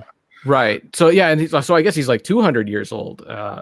So you're talking to him and you don't know if you're actually talking to an actual person or if you're talking to a program or anything like that. But he gives you like, he's got some agenda that he wants you to do. And then when you get out there and you start like he sets you on a path, like you go talk to this person, talk to that person. So you got all these fractions and everything within the game. You got the Caesar's Legion. Factions, not fractions, factions. Okay. Wolfenstein. So you got the Legion, you got not the NRA, but the NCR, who are kind of like this group that's kind of trying to run everything. They're kind of trying to start a government kind of thing. There's all sorts. There's this one place where like it's a town and they're throwing bombs at you. They don't want anyone in there. They see anyone approaching, they just throw bombs at you. Mm-hmm. So everyone's like, yeah, don't go there. You can't get into there. So at this point, like, how did you guys approach the game? Because I'll just tell you how I did it. I felt like as if how I was doing, I was like better than anybody else in the game. I kind of felt like I was like Superman. I felt like, okay, look, Mr. House, you got all these problems. I'm the guy that can fix it. Like, why am I listening to you? I don't need to listen to you. No one could get to this town where they're throwing bombs at everybody. I got there. I talked to everybody. I made friends with everybody. No one else could do it, but I'm the guy that could do it. The Caesar Legion, I couldn't save Benny, but I still like did a whole bunch of stuff behind their back and everything. And they're kind of, so everybody in this game was chumps to me. So I just treated like everyone as chumps. And at the end of it, I did everything for this guy. Like this guy was going to be running everything. So I kind of played it like Clint Eastwood would in Man with No Name, you know, like how he's just kind of playing both sides against each other and all that. So that's how I played it. How about you, Ryan? Did you even make it that far? Yeah, well, like I said, I still have to get to the point. Vegas? No. Okay. Choosing who I would, you know, kind of side with mostly. I avoided the Legion as long as I could. I think my brother-in-law, that first town that you run into, that Legion has everyone hanging and stuff like that. Yeah, yeah. I go talk to him. I'm like, no, I'm not. I just ran into the town. I'm like, I'm not talking. There's people hanging on crosses. I'm not talking to those people. Yeah. So I avoided talking to them for the longest time possible and stuff like that. So I actually like the robots. I don't know why. Like all the robots with the cowboy personalities and stuff like that. Like they're not their own faction, but they kind of are because they're kind of employed by House and stuff like that. Yeah. Right. Yeah. But I know there is an option to side with them. I as one of the endings, so maybe that's where I would go. That's totally what I did. Yeah, that's totally what you did. Yeah. So, so I actually found myself enjoying like the robots, even though they're not technically a faction the most, because you know, and like NCR, like they seemed okay. But I'm going to do a cheap plug for not me, but there's this guy on YouTube. If you really like Fallout lore, his name is Oxhorn, and he actually goes through every faction in New Vegas, and he does the pros and cons on which one is the most moral or which one is the best to side with. And you would actually be surprised with who. I'm not going to say who he chooses in the end. Mr. House. No, he doesn't choose Mr. House. And actually, I'm not even sure if there even is a choice at the end for the most part. But he's done lore for all the Fallouts, including 4, 3, New Vegas, and he like deep dives into everything, including side quests. Like he will go into the lore for side characters and how they got. Like it is nuts. Like you'll just click on one of his videos and be like, oh, I'll just see what this story is, and then 3 hours later, you'd know the entire lore behind this one character who is standing next to a building that put you on one side quest. And, it's like, it's nuts. But if you ever want a good watch, if you love Fallout lore, go find Oxhorn on YouTube because he has hundreds of videos on not just New Vegas, but anything else Fallout-wise. Okay, cool. Josh, what about you? I usually try to do what you do, where it's more of an independent, like I'm me for me. Whatever benefits me whenever people are talk through things. I've done the ending where you kill Mr. House at the end. I've done that ending, and then I did the ending where you don't, and you kind of side with him, and everything's kind of like. I mean, there's so many different endings to this game. I don't even know how many. How many you think? Like 30? I don't know. I feel like there's so many different ways it can end, but I usually just do kind of what you were saying. I go and whatever sounds best for number one, I'll do that. Right. But I did do a playthrough where I kind of did everything for Mr. House, and I really hated the ending. I was like, this ending sucks. This is terrible. Because it kind of like this overlord, like basically taking control of everything, and he's just kind of like this unknowable voice or whatever, just over the entire Mojave and New Vegas, everything, and it's just like, nope, this is a really depressing ending, and I didn't like it. So it's a lot more fun to do the independent, like me for me type of playthrough. I think it's not an easy choice because they do make it sound like as if he kind of has it together. I mean, he saved this city, right? Like everything was, so it sounds like as if he's got the building blocks for something, but in the end, it was like, I'm going to give him all these robots to rule over everybody. No, I'm going to take the robots and I'll rule everybody because, you got this desert and it's a complete mess. As far as I'm concerned, I can run it better than you. Yeah. So, I mean, it's kind of like this voice of God, I guess, taking control of these Securitron droids and taking over everything. So it's kind of like, do I want to side with that dude or do I want to just be the ultimate badass, So that's kind of how I agree. That's probably the best way to play this game. And I like Mr. House because he's voiced by Odo from Deep Space Nine. But yeah, he has a really cool voice. I agree. According to this, there's only 4 main endings to it. 4 main endings, but there's like a lot of like variations depending on who you side with, and they'll mention it. Like there's like the side stuff where they tell you about. And Ron Perlman at the end is the one who narrates it too. Fun fact. Yes. Right. Well, Ron Perlman has been the voice of all the Fallout games. He's been the narrator. Yeah. Since the first one. Okay, what about you, Sean? So it's funny because I think I have implied the first time I played the game, I kind of rushed through it and I did the Yes Man ending, which is the one you guys are talking about, just kind of the independent ending. And this time I said, oh, I'm going to role play. I'm going to pick a different faction and maybe I'll even do a Legion alliance. But I don't know what it is about these type of games, like, Bethesda games or Mass Effect games or whatever. When I try to role play, I can never do it. And I can never like enjoy the game doing something that I wouldn't do myself in real life. So what I did instead was try to complete as many of the little side bonuses that make the ending better. For example, recruiting the boomers, Kevin, like you were talking about. Right. It makes the dam attack a lot more exciting. If you do Ganon's loyalty quest, you got another team of very interesting characters who will join you at the final battle. So what I did was try to, put as much icing on the cake as I could for that Yes Man ending. I didn't even know you could do this. There's a side quest that Caesar sends you on where you end up upgrading the Securitrons. So I don't know if it changes much as far as gameplay. By the time you're at the end of the game, you're very powerful or whatever. But then they get the Securitrons that are on your side have missile launchers and stuff. So that's the way I went for it. I just couldn't change. It's funny. I don't think I can ever side with the Legion, for example. And one thing that it's so funny, I thought, I know that if you start to side with the Legion and gain Caesar's trust, you can actually do like a heart surgery on him. And from what I understand, you can actually purposely botch the heart surgery and kill him. Oh, And I thought, wow, that's so cool. I really want to do that.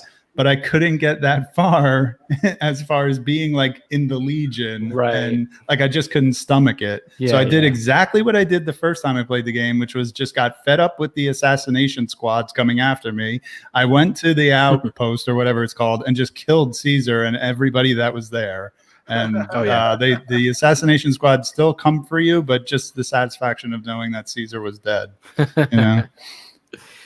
Yeah, I did do that upgrade to the robots, and the entire time my stomach was turning watching these robots with these big missiles, because I'm like, they're gonna turn on me. I just know this game is messing with me. There's no way I'm. Well, did you catch? There's one brilliant line at the end of the Yes Man ending where he says, I've upgraded my firmware so I can be more assertive. Yes.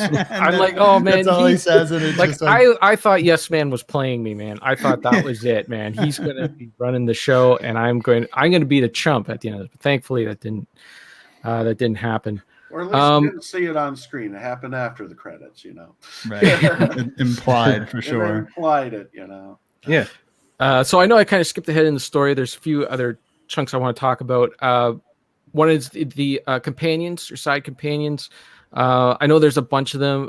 This time when I played it, I really only grabbed 2. I ran into a couple other instances where I could grab more, but I didn't want to send people home or whatever. I like my crew was basically Cassidy, who was like this female gun. She's in the NCR, and that kind of save her from the NCR. Get out of that. Come join with me. And then the dog, I thought the dog was cool. That whole storyline where you find the dog brain and everything to put into the he was cool, and he was following me around for a long time. But when I went to go play the DLC, I couldn't take them into the DLC with me. So I had to tell them to go to the casino and wait for me at the casino. So when I went back to the casino, Cass was there, but I could not find the dog. I don't know what happened to the dog. That's actually a common glitch. You have to go back to the where I'm totally blank. The King's bar, the King's place where you first meet the King and get the dog. It's some kind of glitch. And actually, if you wait long enough, the dog will eventually make it back to the 38, but you can just go to King's bar and get him back. Okay. So, well, I got to get my dog back. Yeah.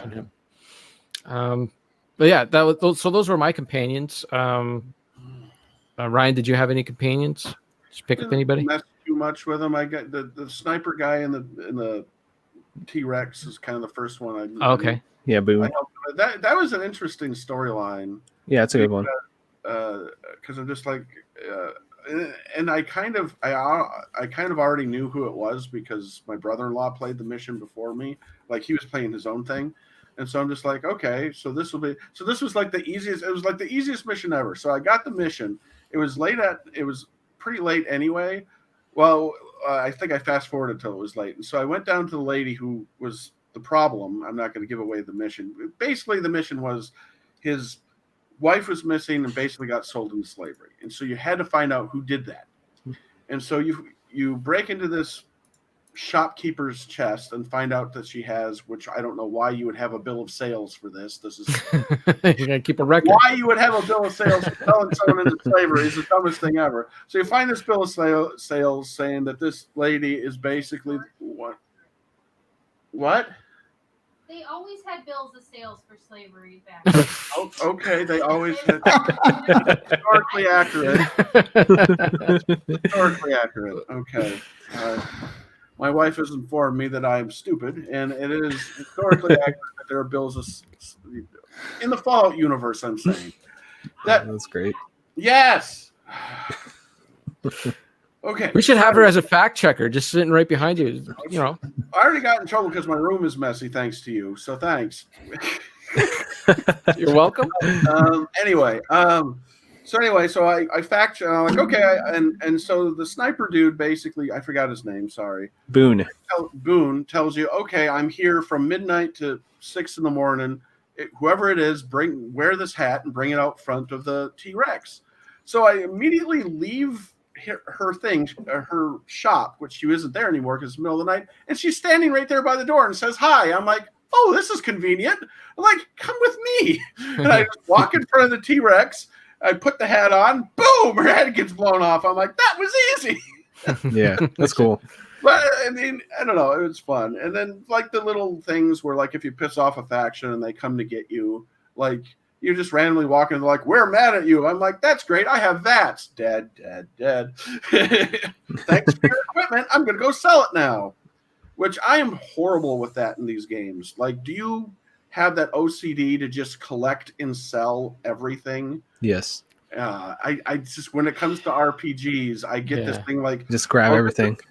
I can't use this giant gun and it's taking up half my inventory or my weight, but I bet you I could sell it for something really good. Yeah. And what are you going to use that money for? You never end up using it for anything. But you know, it's kind of like little OCD things. So Start like, hoarding. Mary on Mars, I had like billions of dollars when I didn't need it. You know. All right, Josh. Companions. I did mention I did start off with Boone. I feel like it's kind of like a straight walk to get over there and do that mission. That's really, like you were saying, it's a really interesting mission, so it's fun to do. I did have Cass for a while, or Cassidy. Is it which one is it? Cass or Cassidy or Cass? Yeah. But yeah, I have her. I did her mission. Where is it? It's in the Mojave Outpost. You do like a little mission with her. I think you have to buy like her whole caravan out. Is that what it was? I forget. Yeah, she's like in this caravan. She owes a bunch of money. Yeah, that's what it you is. Have to, you have to buy her. I think I just missed that because I thought she was an interesting character too. So. Do you guys know with Cass? Sorry, there's another option. You can buy her out, but you can also go down this like conspiracy trail where these caravans are getting attacked, and you get to the root of the problem. That's a way more interesting way to do that quest, I think. Yeah. That's how I did it. Think of it. Okay. Well, I mean, I also in a previous playthrough I played with Eddie. You know Eddie. He's like this like eyeball droid looking thing. I don't know. It's like a robot. Oh, okay. Yeah, I didn't do it this time, but he's pretty fun companion. And eventually we did get on this playthrough, we did get Rex, the dog, and build it and do that whole mission. And he's just a fun little companion to have. I like having him in my party. So, cool. Yeah. What about you, Sean? Yeah, it's funny because I watched a lot of YouTube videos on who are the best companions, and they were going on like what specs they had and how much defense and how much damage they do, and it's like I pick my companions based on who's cool and who has good voice acting and who's like friendly or whatever. Mm-hmm. So I ended up getting them all in this playthrough. Nice. I mostly used Cass. Sorry. I used Cass a lot in like the beginning part of the game, just because I really liked her, and I didn't encounter her at all in my first playthrough. I didn't even know she existed until this playthrough. And I want to tack on something Ryan said, is that the carrying capacity is probably one of the most most beneficial things about the companions, especially when you have two with you, because you can have Eddie or Rex with another companion, so you can be running around with two companions, and they all have like a 220 weight limit. So I didn't have a high strength, and I didn't take the perk that gives you extra carrying weight. My capacity was at 200 for my entire playthrough, just because you can dump all your stuff on them, and they make funny quips about it. And that's why one of the reasons my favorite companion, not just in this game, but maybe of all time, is Veronica.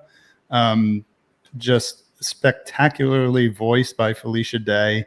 An amazing character, just it's such an endearing and sweet character with this great backstory. Her loyalty mission is really cool, especially if you and it can play out in different ways depending on what your relationship with the Brotherhood of Steel already is. Another thing I love about her is that she does melee attacks and explosives, so you can just dump all of it. Like for me, I was doing a guns playthrough, no melee, no explosives. So I'd give her all the best melee weapons and every grenade of grenades, mines, and dynamite and all that stuff. Just give it to her, and she just throws it around like crazy. That's awesome. But yeah, I remember falling in love with Veronica on my first playthrough, and about halfway through the game, I just stuck with Veronica and Rex for the rest of what I've been playing. I did everybody's loyalty mission except for Raul. I've heard that his loyalty mission is not that great, so I didn't go out of my way to do it. But I'm pretty sure I did everybody else's. And like I said, Ganon's is really good. Cass's is really good if you do it the way I described, and Veronica's is cool. So companions in this game are great. Veronica is the all-time best companion of all time, and I just love her so much. Wow. I never used her. I've never. Me either. Oh man. Yeah, you guys gotta recruit her. Makes me want to go play some more talking about it. Like, oh yeah. Yeah. Anyway. So no one grabbed the grandma super mutant. Lily. Yeah. Lily. Oh yeah, she's great too. Yeah. She was awesome. On her. Yeah. People, like she's kind of one of those cult following side characters. I thought she was a riot. I actually enjoyed that whole super mutant that was resort awesome area. That was really. I guess we could talk about some of the areas that. So that was a good area. That whole thing, we go in there and it's Michael Dorn, who's Commander Worf on Star Trek: The Next Generation, but he's voicing super mutant that's at the door, and you do a whole bunch of little things for the super mutants and that's where you get the scientist too that does that puts the brain in the dog, right? I got that right. Okay. Yep. So I thought that was cool.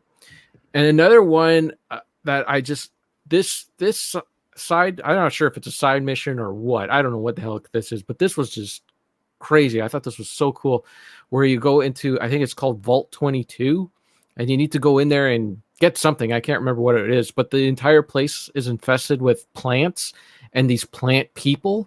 Did you guys do that mission? It's great. I love it. Oh my goodness, Ryan, this is something that'd be right up your alley. You got to find Vault 22. Go back in the game and find, because you go in there and so it's like a regular vault, but there's just plants everywhere, and there's these human beings who got this disease and they turn into these plant people, and you go into a room and you think there's nobody in there, but they're in there and they're hiding. They're kind of crouched down and they're hiding. So you kind of find them and spot them and kind of take them out, because you don't, they'll just get up and they'll just start running towards you and melee you to death. And that thing was crazy. And I know I put audio as a separate section, but I don't know if we'll get to it. The music in that section was so crazy. It was like this. The game kind of goes to it a few times, but this was the first time I had heard it, where it's like this kind of weird, like electrical talking in the background on this eerie like score, and that really sucked me in. That was like my absolute favorite part of the game. That's one of the things that I mean, like, again, I don't have as much experience, but I always thought the vaults in the Fallout series and in the videos I've watched, like with Oxhorn, are always very fascinating, because each one has a very unique backstory, and you're always like, the vault is always some twisted experiment gone wrong, or some sort of social commentary or something. Yeah. So it's always fun when you find one and you're just like, what kind of twisted crap am I going to find in here? Or in the cases where there are survivors and they're like, okay, so what's wrong with these people? Like there's very few times you find a vault in the Fallout universe and everything's fine, Yeah, like there's a way that it's supposed to work, and more often than not, it doesn't work that way. Or you find out that, they were being monitored by someone else, or this or that. Yeah. Or Yep. experimental drugs are getting pumped into them the entire time and they didn't know it, and stuff like that. So, Right. Did you, in your limited playthrough, did you find anything that like that interests you, like any sort of side quest or anything that you thought was really cool? Yeah, like you said, I thought the well, this one isn't. I guess it was, but the ghoul one was the first one that I thought was interesting, because it's the whole thing where you have all these ghouls that are trying to go to their great thing in the sky and stuff like that, and it's an early one. But it totally interesting story because you enter it and there's a bunch of the stealth orgs or stealth. What are they called? I'm terrible with the names of Orcs? them too. The orcs. Oh, They're not the orcs. super mutants. Yeah, they're basically super mutants, but they call Oh yeah, them that something was else. cool.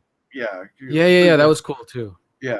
And so they're all stealth, and so you have to be careful because of that. And then you actually are talking with them, and you run into a human at first, and he's talking like them. Yeah. And then you find out, like, yeah, we're just going along with it. He thinks he's one of us, Yeah, you yeah. know. We're just keeping him around because he's useful, you know. And it just keeps kind of unfolding, and you find out they have rockets that they're going to take into space, and all this other that was stuff. wild, man. That was And it was wild. like, and I thought it was kind of fast because I just thought it was just a quick mission, and it just kept unfolding, and he had to help him get in space and stuff, and then it was up to you to convince the human that he was human and not really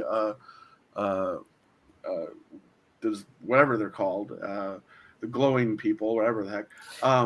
That felt like it should have been a DLC. Like that was so like expansive, Yeah, almost expansive enough to be DLC. That was a good example of its own separate story. Yeah. You know, and they do a good job with that with side quests. Sometimes it's just a quick story, but other times you just get this whole other side story like that. And I always appreciate that because it just keeps expanding. You find out more, there's more layers. You find out, yeah, that guy really is a human. He's just cracked up from living in a vault all this time. He thought he was one of the glowing ones or something like that. Just because he went bald, basically. And so it's up to you to, keep going along with it because you find out he's going to get left behind because he can't go because the radiation is going to kill him. But he doesn't know that. So you get this thing like, well, do you tell him he's going to die? And then if you do and you convince him he's human, he wants to sabotage him. He gets pissed. And you have to go through a lot of dialogue to convince him still not to sabotage it. Like, because it goes, no, don't worry, you're a good person. But underneath it, it's like, but yeah, sabotaging would be a good idea. And that's it for like 5 different lines. It really wants you to say, yeah, sabotage it.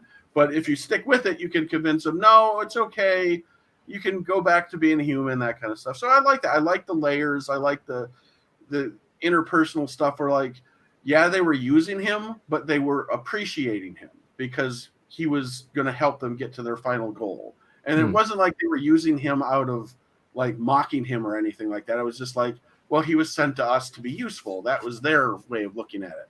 Instead of in his mind, he just, so it had like deep layers to it. And that was an early mission. So I thought that was kind of cool. Like just kind of throwing that stuff. Absolutely. All right. What about you, Josh? There's a couple of missions in this game that are really interesting. I just like I know it's a main story, but I do love the chase of Benny through like the hotel and stuff, and like all the things you can sneak through and kill all the guys in there. I always thought that was a cool set piece.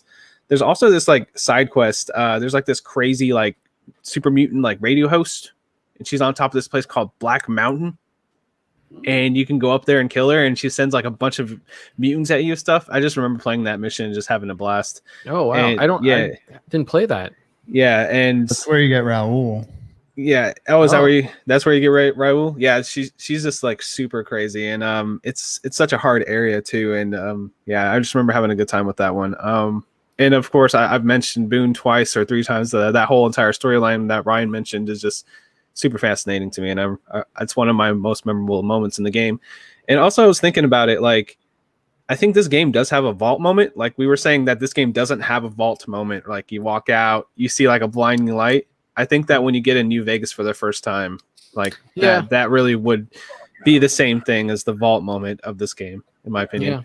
Yeah. Well, I was just saying like your character coming from the vault. You're not actually a character. Well, I'm pretty sure your character isn't actually from a vault in this. Is he? Is it ever revealed that he initially came from a vault or no? They just say the courier, right? Like they don't really say. Yeah, but I think that the moment where the New Vegas is revealed, I mean, this is all obvious stuff, like main plot points, but like I think all that stuff is just. I think the world that they build in the setting and everything is just. It's very Fallout, but it still has its own unique feel. So any mission that's all around the edges is always really interesting too. I just think this game is just awesome. I'm really bad at describing stuff sometimes, but that's fine. What about you, Sean? So two locations kind of stuck out in my mind. One, oddly enough, is the sniper nest above Cottonwood Cove, Oh, yeah. because there's not too much special about it except that there's a bed and there's a 100 lockpick gun case that contains the Gobi campaign sniper rifle, which is one of, if not the best, I can't remember, sniper rifles in the game. And for somebody who's doing a gun build like me, very useful. And then, but I would use it to, because it's kind of in a remote area, elevated high above Cottonwood Cove, I would fast travel there if I needed health to sleep there for an hour. So I was fast traveling to that place a lot just because I knew nobody would bother me there, and they never Right. did. The other one I really liked was Camp Golf, which is an NCR camp where kind of the outcasts of the NCR get put on desk duty and they get sent to Camp Golf. And there's actually a really good side quest called Flags of Our Foul Ups, which is these 4 kind of, NCR troops who are just sassy, and they have whatever problems they have with the NCR, that they got sent to Camp Golf. And you can actually, if it's a good example of something that checks many of your skills as you go through it, because you actually train these guys to shoot better, and you have to have your gun skill set high enough. You train them how to throw grenades, so your explosive skill has to be high enough. And if you can complete all these things, you have trained a really good group of NCR soldiers. It's really cool side quests, and I like that area in general. Cool. So, I noticed, like, everyone said that they didn't really side with anyone. No one. What's the deal with the NCR? Like, are they a bad like, I didn't get far enough to find out what their big hiccup was, but they seemed like the better of the factions. Like, what's kind of? I just felt like they were more militaristic, maybe, or yeah, and they had like some stand good in for the intent. Brotherhood in this, or no? Well, there is the Brotherhood is in this game. Their presence ain't quite as big as No, and so. actually, like, if we want to talk about lane side quests, I kind of found their whole thing kind of a little bit boring.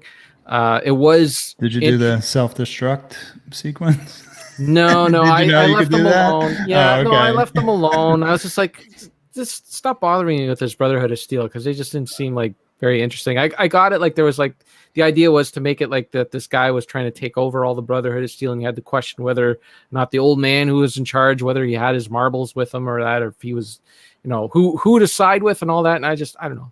I actually installed the new guy. It was pretty interesting. Did you? Again, I it's always more did the old that you're right about that. Side mission was kind of like soap opera-ish, but it came out way better on this playthrough for me than my first playthrough. I think the first time I played it, I went in there and killed everybody. I went in through and shot everybody because I wanted some power armor or something. I can't remember. What was I going to ask though before that? Oh, geez, I can't remember. NCR, they kind of the stand-in for the Brotherhood in a way, like yeah, and or just they're okay. They just seemed like there was a lot of people in it that were corrupt. Like, it wasn't run very well. It could have been like, that first town that you go in, the NCR is kind of like, can't fix this small town, and it's like they're all talking about paperwork all the time. They're all nobody seemed to be happy in the NCR unless you were like really into guns or something, like, I don't know. They didn't seem like they seemed like the better option than a lot of the others, but they still didn't rub off too well on me. I didn't really care for them too much. Like, they had problems with like those guys that they put in that Red Canyon, and they couldn't deal with them. It's like, I went in there and dealt with them. They were fine. I don't know what your problem is, man. You just fix things. But we're like a super soldier. We took a freaking gunshot to the head and survived somehow. I know. Well, that's the way it is. That's why I'm running things. Yeah. So something I was going to... Oh, okay, yes. So you mentioned weapons. Did anyone get the satellite gun? No. So, funny story. I did the Helios mission and I did it wrong, but I still found the kid and got the toy gun. Mhm. and then found out I was beyond a point of no return, and I was like, damn, I missed my chance to Oh. have that thing. Yeah. But I was a little bit comforted by the fact that, and Kevin, hopefully you can comment on this, that it's really not all it's cracked up to be. I saw a lot of people commenting like it has a very small radius of attack. It doesn't do that much damage. It's just more of a spectacle and a cool thing to have in the game. Well, let me tell you, one of my favorite weapons in the Gears of War game is that The Hammer of satellite. Dawn. Hammer of Dawn. I love that. Every time I get that Hammer of Dawn, I'm like, yeah, let's go mess things up. So I was like, when I saw that there was a satellite gun in this game, I'm like, yes, I'm going to be messing everybody up. Yeah, you get it. It's kind of like, man, it doesn't always work.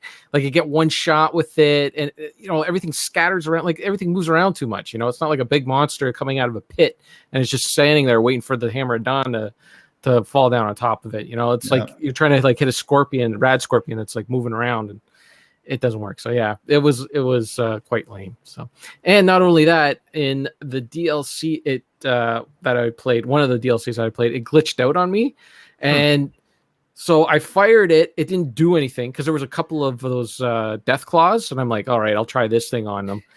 Didn't do anything, and it just kept like that animation.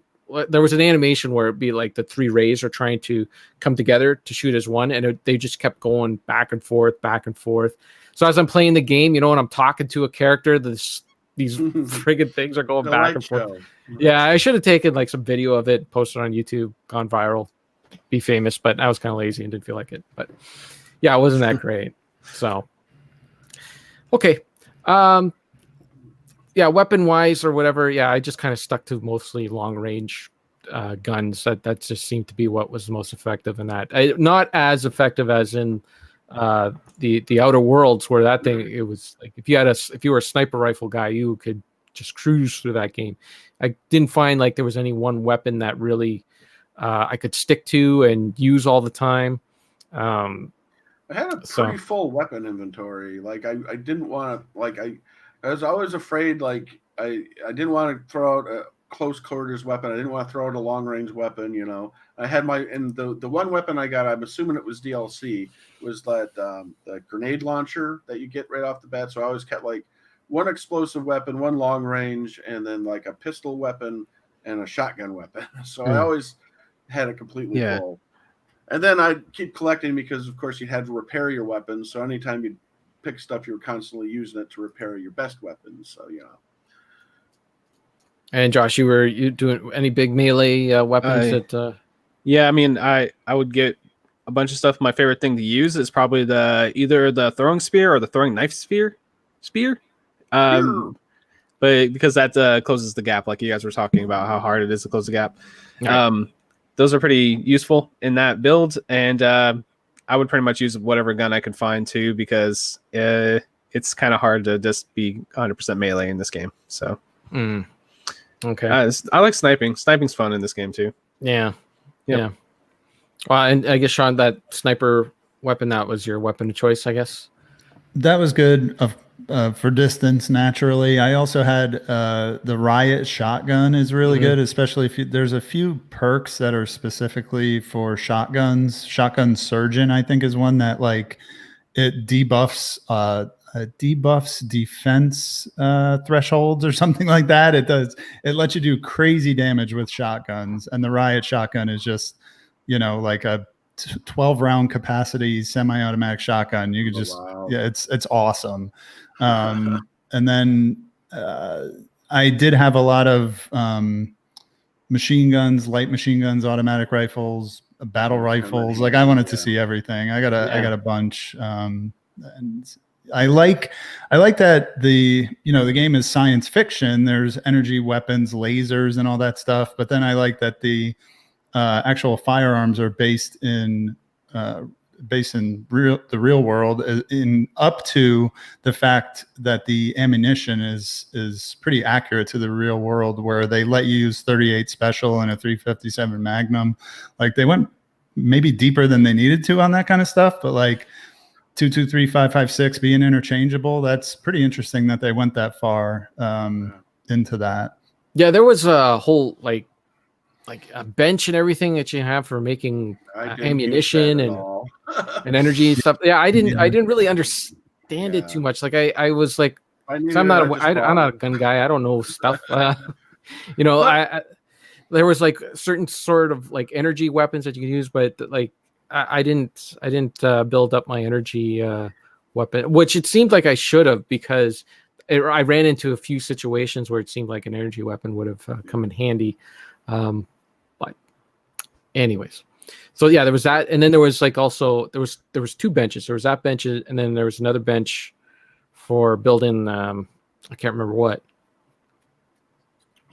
breaking down scrap or something. Yeah. Scrap bench or something.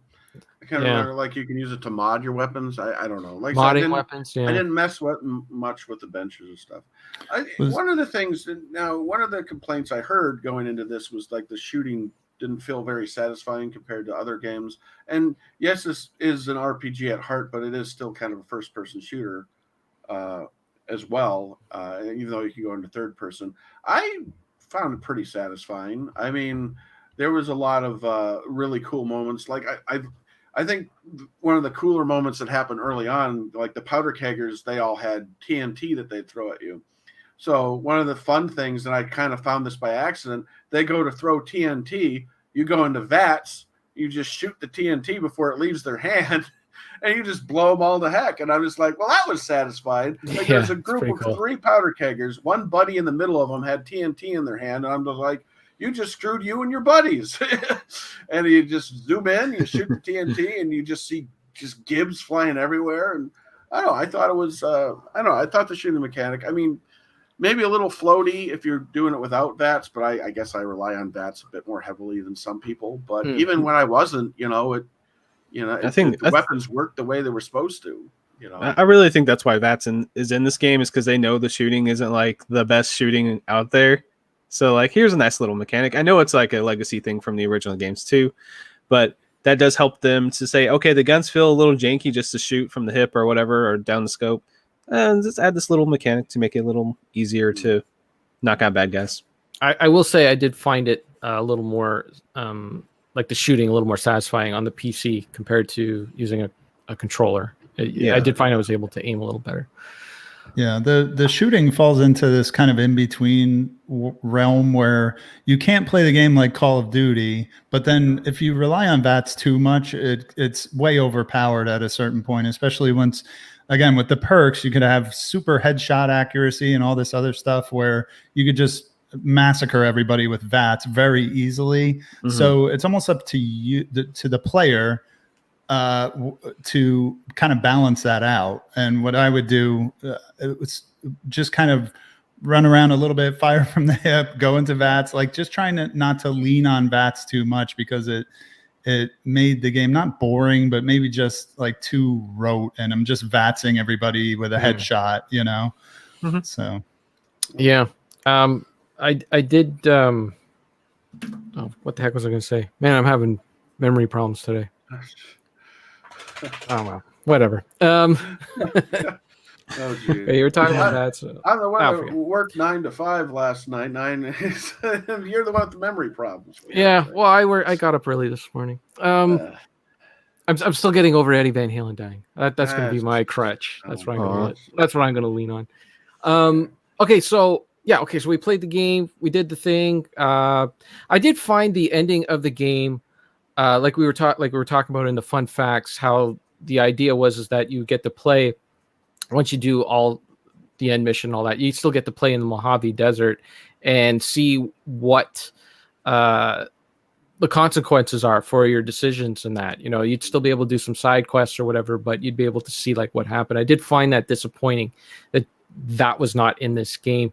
And like instead, like you get to the end of the game and you could continue playing it, but it's at a save point right before you do the final point of no return. So you can go do other things, but it's like nothing's happened, which I found was disappointing. And I got to be honest, I found the DLC to be a little disappointing in this game. I thought the first one I did was like it was kind of like the natives were fighting. There was 2 native tribes that were fighting, and that one was pretty good. It gave you like a nice moral decision and all that. It didn't seem like there was any sort of right answer to that one. And then the second one I did was the aliens were coming down from outer space or something. Like, did you guys play any of the DLC? I bought it and then planned to play it on PC, but didn't get to it. So the first one you mentioned was Honest Hearts, Kevin. Yeah. So I did that one. I thought it was pretty good because it's actually it's funny. Can I just go into my DLC experience here because I have it kind of queued up. So I was at a point towards the end of the game where I was like, okay, I'm kind of racing to the finish line here unintentionally. So why don't I take a little sidestep and try some DLC before I actually finish the game. So I made the mistake of picking Dead Money to play as my first DLC.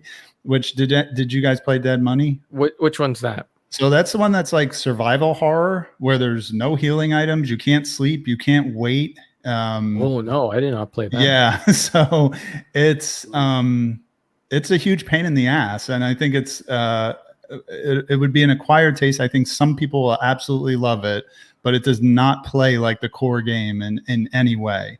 So just prepare yourself if you're going to play Dead Money. So I actually had kind of a not great experience with that one because I was just cruising through the main game and just wanted to do something on the side to not finish the main game so quickly. So Dead Money was very interesting, but very not what I was expecting.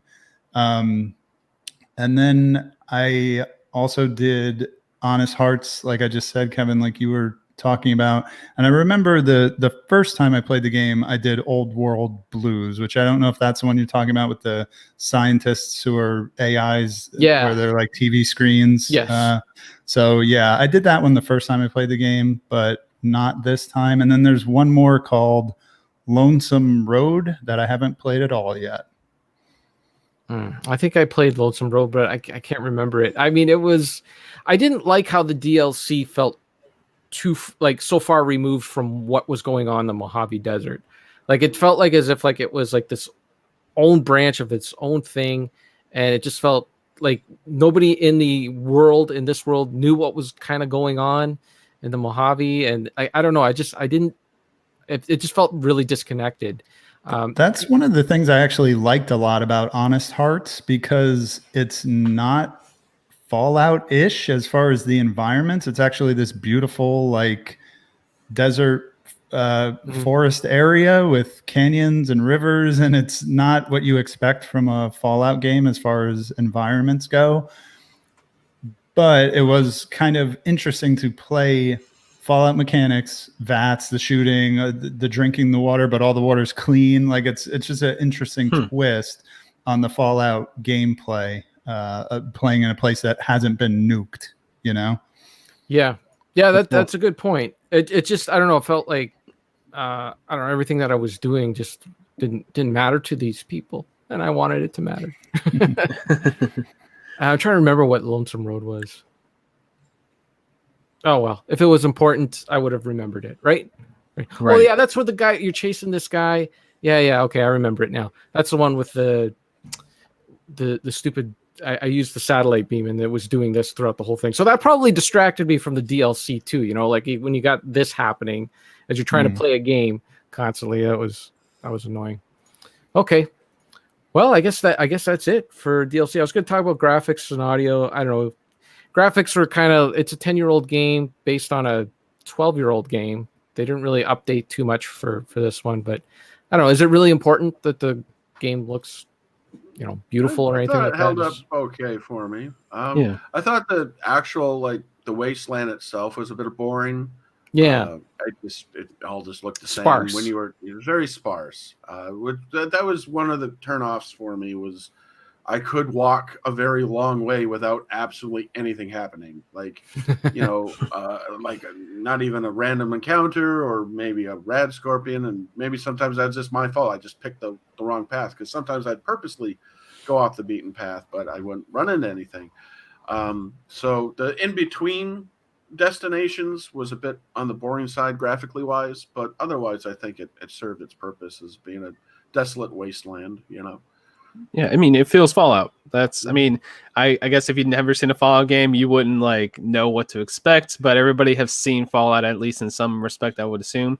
But it has that everything's kind of run down and burned out and nuked, and just all the people in the environments. I think the character models are okay. I think the voice acting actually leads a lot more to the character than the actual like models of the characters, which is another staple of Fallout, I think.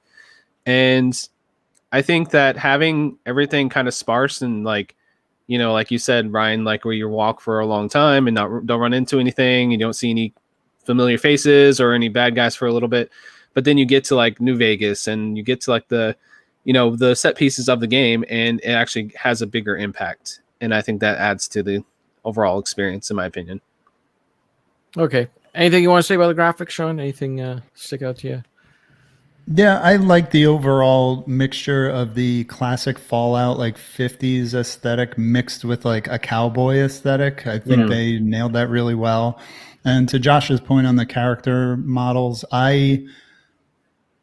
they do have that kind of Bethesda / Obsidian, like Bethesda engine thing where a lot of the lesser important NPCs look horrible.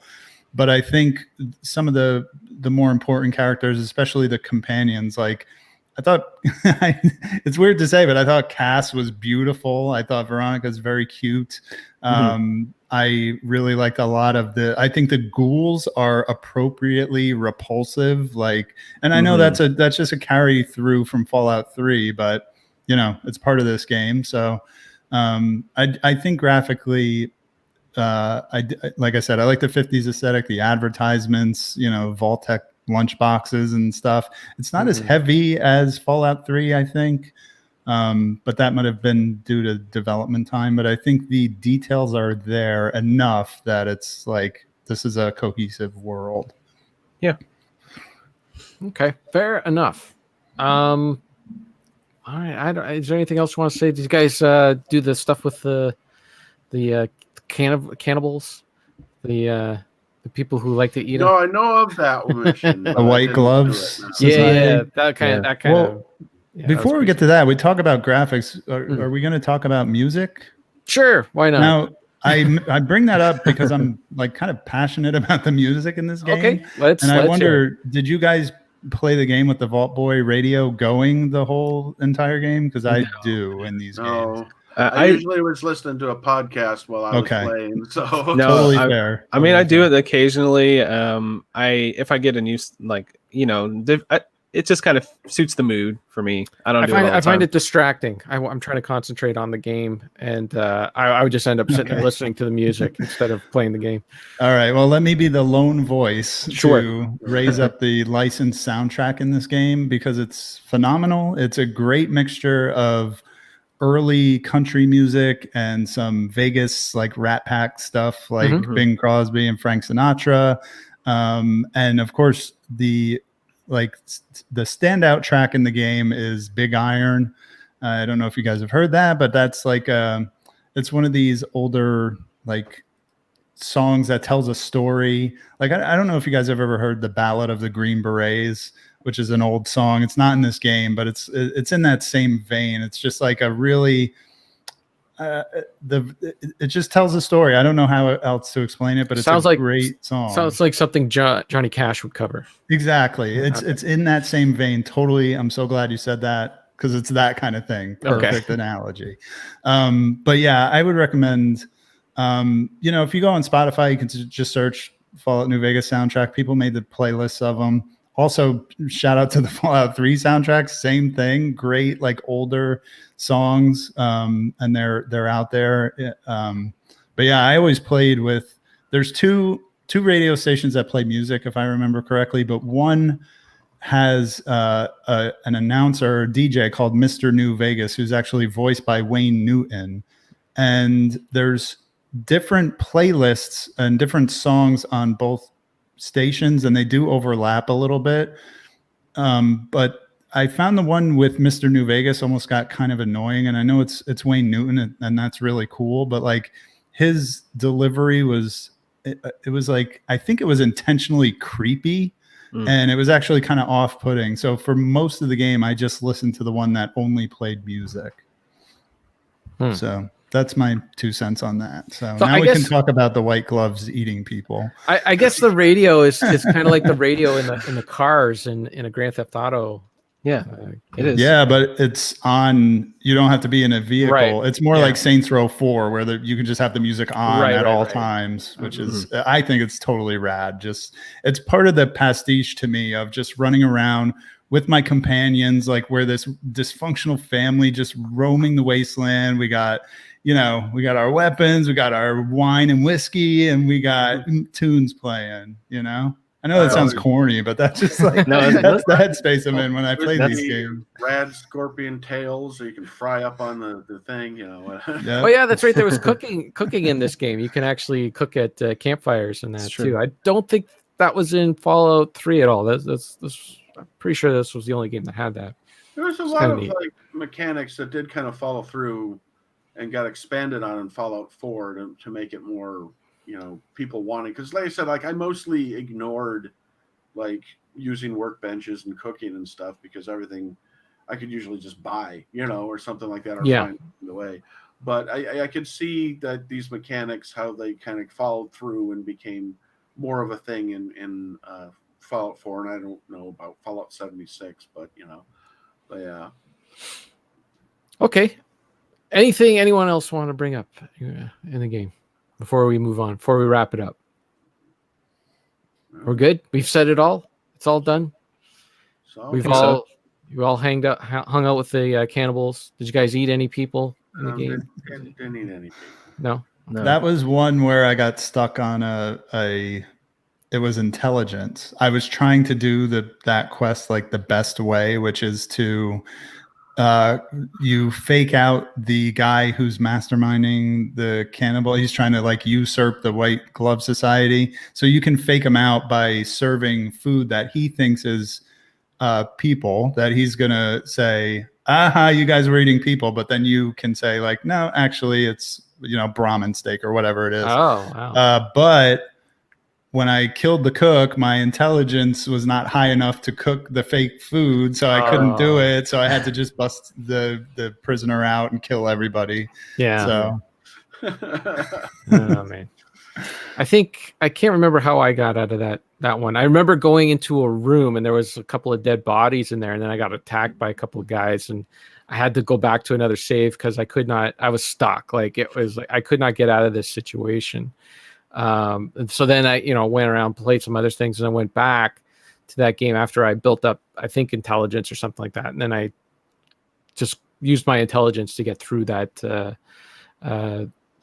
But I did not do that. I did not fool him with the Brahmin steak or whatever. I think I just got the kid out somehow. I was able to fool everybody because there was like people walking around, and I'd be like, tell the guy like, hey, yeah, so-and-so needs to see you. And he'd go and he'd leave the area so then I could get the kid out. And then once you get him to his dad, that's it. Yeah. Go. Cool. All right. Nothing else. So we said it all. It's a good game. Everyone's happy with the game, right? Voice acting was fantastic. I agree. It was awesome. All right. I'm just making sure because this is the part where I say, okay, we're done, ready to move on. And Richard says, oh no, I want to bring up one more thing. Well, do you guys do general final thoughts or anything?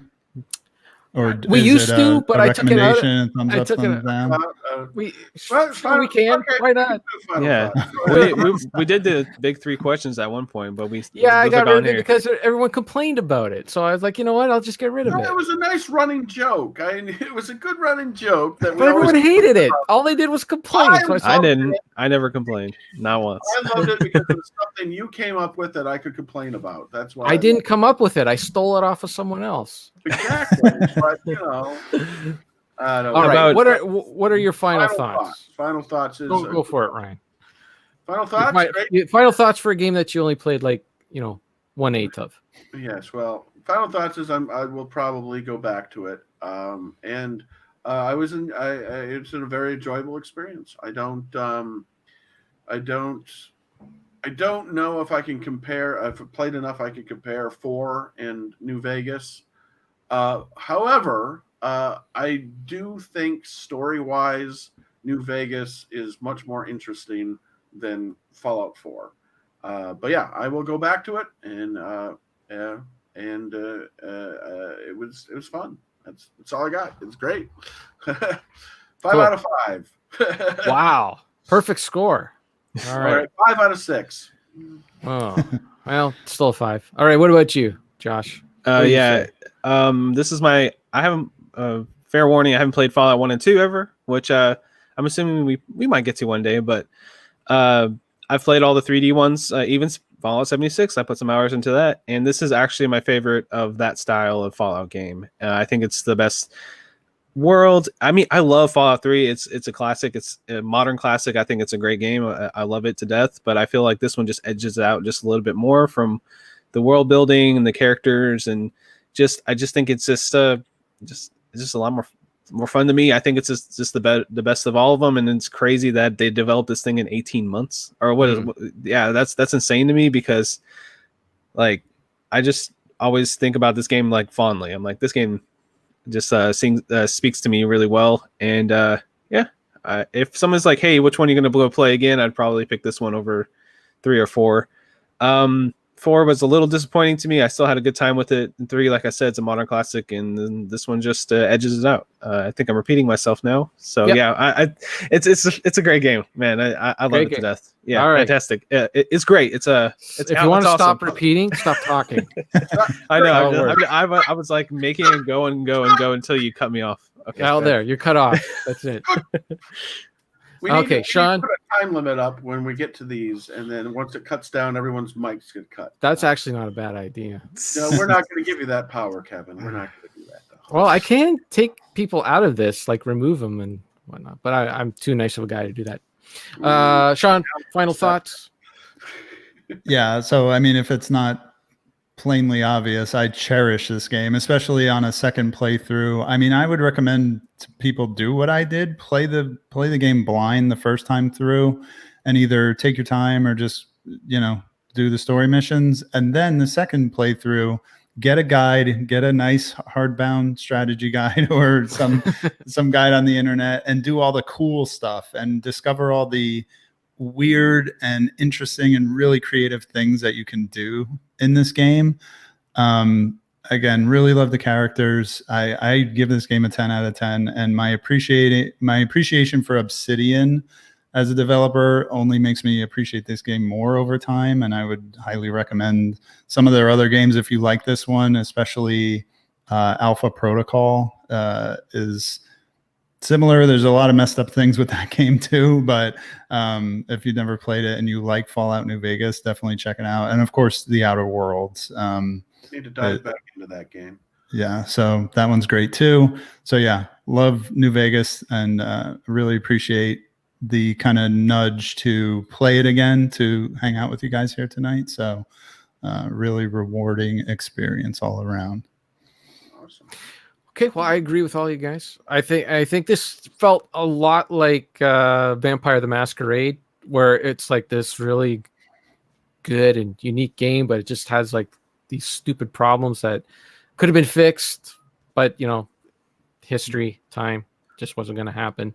Can I say sorry to interrupt you, but overall, this game is infinitely more playable and finished than Vampire the Masquerade is. Sure, yeah. I mean, if you have an AMD card on the PC, though, in fact, I mean, it was crashing like every 2 seconds, and there was just like, there was no patch or anything like that that could fix it. Because I feel like with Masquerade, there is infinitely a lot more like patches out there with the quality of life and that kind of stuff. There was a fan patch that did make it playable, where it didn't crash. I know that we had Dean Round 2 Gaming playing, and he didn't use the patch, and he had a horrible experience with crashing and like weird clipping and stuff in that game. But the fan patch does not make that game more playable. Yeah. But I mean, I do agree. This game is janky around the edges, and I did have issues on the PC, but I think it's a lot more of a full game and like has a lot more to it, of course, than Vampire. Okay. Well, apparently I can't say anything negative about this game. Sorry, I'm gonna man. get attacked on all sides. So I'll just give it a 10 out of 10 and Get out of here. No, you can criticize. I'm not. I would give it an 8.5 out of 10. Okay. Because I mean, I understand that they only had 18 months of it, but come on, Bethesda, get your act together and let them fix stuff. Let it get playable on a Windows 10 if you got an AMD graphics card. Well, I mean the thing. I did feel like, and again, I didn't play on console or anything. I did feel, like the interface, like Kevin said. Yeah, and that was the other thing. That's another thing too. I mean, was kind of it could frustrating. be optimized better. Yeah, optimized a little bit better. Like I said, it wasn't, and I was half kidding when I said 5 out of 5, but yeah, I would say, like, when I said 5 out of 6, yeah, it's so close to being perfect. And You're the king of moving the goalposts with the score. It's like 5 out of 5, 5, 6. Stupid video where they were just like 5 out of 5, and so it was stuck in my head, But yeah, so I feel like I wish. And I know there's a big mod community, but I really just want a big, like, giant patch to just fix all the problems that modern computers have with it and that kind of stuff. Yeah.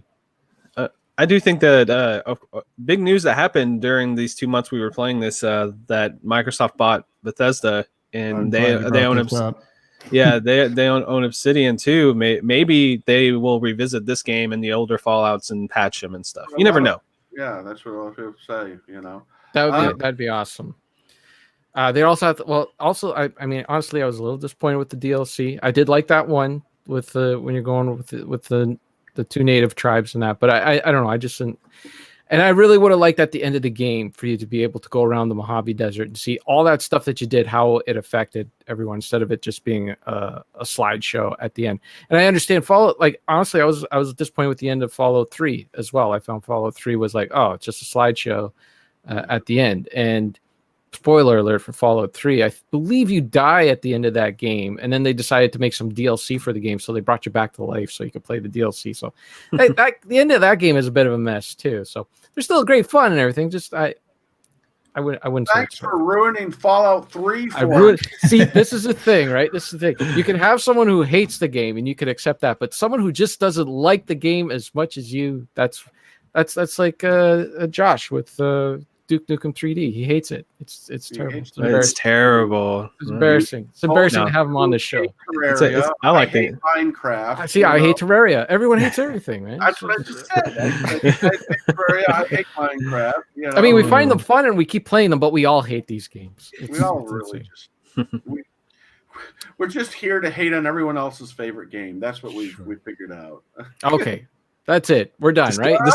Just cut the sarcasm. Let's get to it. Yeah. We're done. Okay, let's talk about the game we're playing right now, Torchlight 2. I fired it up last night or the night before. Must have been the night before, for the first time in a while. And it's one of those things where you haven't played a game in a long time. It's like, what am I doing again? I got a character that's level 54. I'm somewhere in it. I'm like, did I finish this game? I don't know what's going on. I have no idea. But I just ran around a couple of levels in the dungeon, and I was having fun. I had a big fire spell that my character brings down from the sky and wipes everybody out. It's kind of like the satellite gun in Fallout New Vegas, but it works in this game. So it's good times. So I'm looking forward to diving into that and maybe getting some multiplayer happening with you guys. It'd be a good time. Yes. That'd be fun. Do that. We should maybe even try streaming that. That'd be kind of cool. But yeah, we're not going to do it for my computer because my computer hates streaming stuff. But yeah, we need to.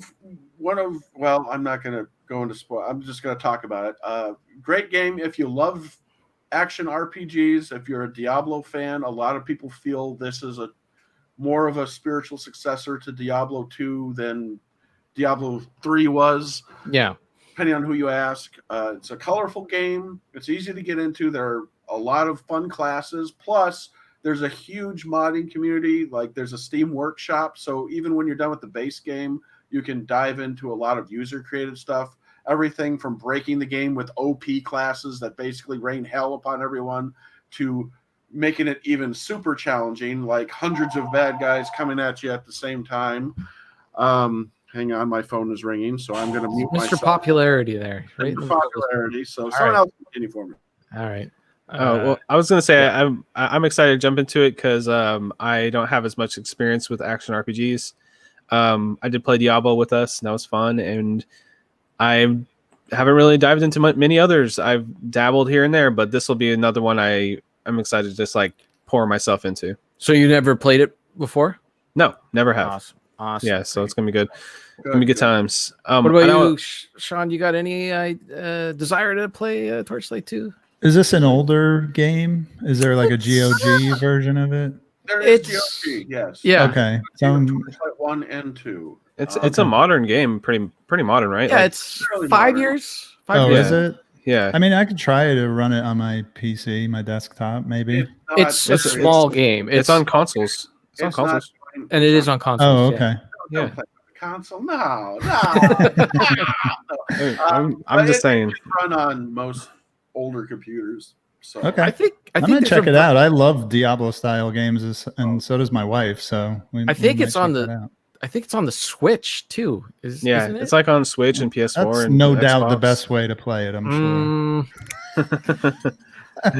Questionable. Oh, although big recent thing since the original developers aren't around anymore, the Torchlight 3 that's out is done by completely new people. So do not check out that one, at least until they get their act together, because I hear horrible things about Torchlight 3. Yeah. It's had some issues. Torchlight 2. Do Torchlight 2, not Torchlight 3. Yeah, Torchlight 2 is what it's the modern Diablo, and not only with the mods on PC can you do all the crazy stuff like Ryan was talking about, but there's also a ton of quality of life improvements in the game where you can there's only a certain amount of potions, for instance, you can stack in your inventory. You can get a patch that will allow you to stack, way more than that in one thing. So just little things like that. Another really cool thing about this is you have a pet with you, and Yes. even though you can send that pet to town to sell your stuff for you, so you don't have to teleport to town. Yeah. You just go, hey, put everything on your pet, go sell this stuff. And Yeah, they'll that was come back with the money. biggest. It's like, it's brilliant. It's like all the inconvenient stuff that was always a bother in all the old action RPGs, just gone. Yeah, that was like Nice. the biggest pain in the ass in Diablo was you'd only have a certain amount of inventory space. And again, like we were saying, you're carrying stuff and it's worth something and that. So you get to a spot, it's like, okay, I can't carry anymore. Go back to town, sell the stuff, and then find a teleport back down to the dungeon and all that. Whereas in this game, you got a pet that goes around with you that actually helps you in fights and that. And then at some point you say, okay, I got enough stuff here. I'm just going to give him all the stuff to my pet, and he's going to go back to town while I still play the game. So you're without your pet for a little while you're playing the game, and then he'll come back and he'll come back. yeah, and then he'll come back. And it's so cool. It's like one of those things where it just keeps the flow of you're doing inventory management, but the game keeps flowing that much better. that's awesome. Yeah. It's like, I remember in Diablo when we were playing that game, like I would spend so much time just sitting there with my character, but in this case it takes that away from it. Doesn't take it away from you. It makes It just it flows better. It's flows just better because you just get right back to the action quicker. And All like so you give spells to your pet, and I'm gonna stop. So we're playing that this month and next month. So you got 2 months to play. Yes. And there's tons of content Quick. there. Yes. I know we have our middle one, which I don't know when we're gonna do that. Should we talk about our, I would assume just maybe our favorite horror games, or maybe talk about our experience with Next time. Yeah, we can do that next time. Yeah. I was thinking of getting together to do some Left 4 Dead, since that just recently had an update, and we could make that a part of our whole middle session. But Well, this is behind the curtain stuff that we don't need to be broadcast. Well, So we can wrap up the show and talk about it afterwards. Yeah. I'm Cameron, I'm sorry. I know. No. People who actually watch this or listen to it, they know you by now, so it's all good. Don't worry. I do want to say that next time we're going to announce a new game, just so people listen. Next time we'll So announce next. on Save Point, we're going to Next be time. announcing a new game. Okay. Yes. Because our next round is racing games, and after that's FTL. We'll be announcing what we're doing after that. After Yes. FTL. Do we Yeah, know except- that? I don't think we do we? No, we don't know yet. So don't. we still got to Quiet. discuss that. Even if you do know, don't say anything. Okay. No. Teaser. All right, that's it. thank you so much, Sean, for joining us. It was a pleasure having you. Yes. And it was just nice to have someone who was passionate about this game on. So you did a good job. Thank you so much for having me. It was awesome to be here. And again, my first time on camera, first time doing a live There you stream. go. So Rich it has was- probably been trying to get you on camera for forever. And here, we just. no, you think just- he has a webcam? Come on. That's true. That's true. Okay. I guess that's it. Do I have to say anything to you guys? Do you need to plug anything? Anyone want to plug anything? Let Sean plug his stuff. Plug your stuff, Sean. Thank you so much. You can follow me on Twitter. It's at RFG Playcast, and I tweet out all our new episodes and game announcements and thoughts and screenshots from games that I'm playing, like Fallout New Vegas or our playthrough games. If you want to hear my podcast, it's rfgplaycast.com, or just search RFG Playcast in your favorite podcast app. And if you'd like to join our discussions of our games currently this month for October, as Kevin mentioned, we're playing Fatal Frame 2, Crimson Butterfly.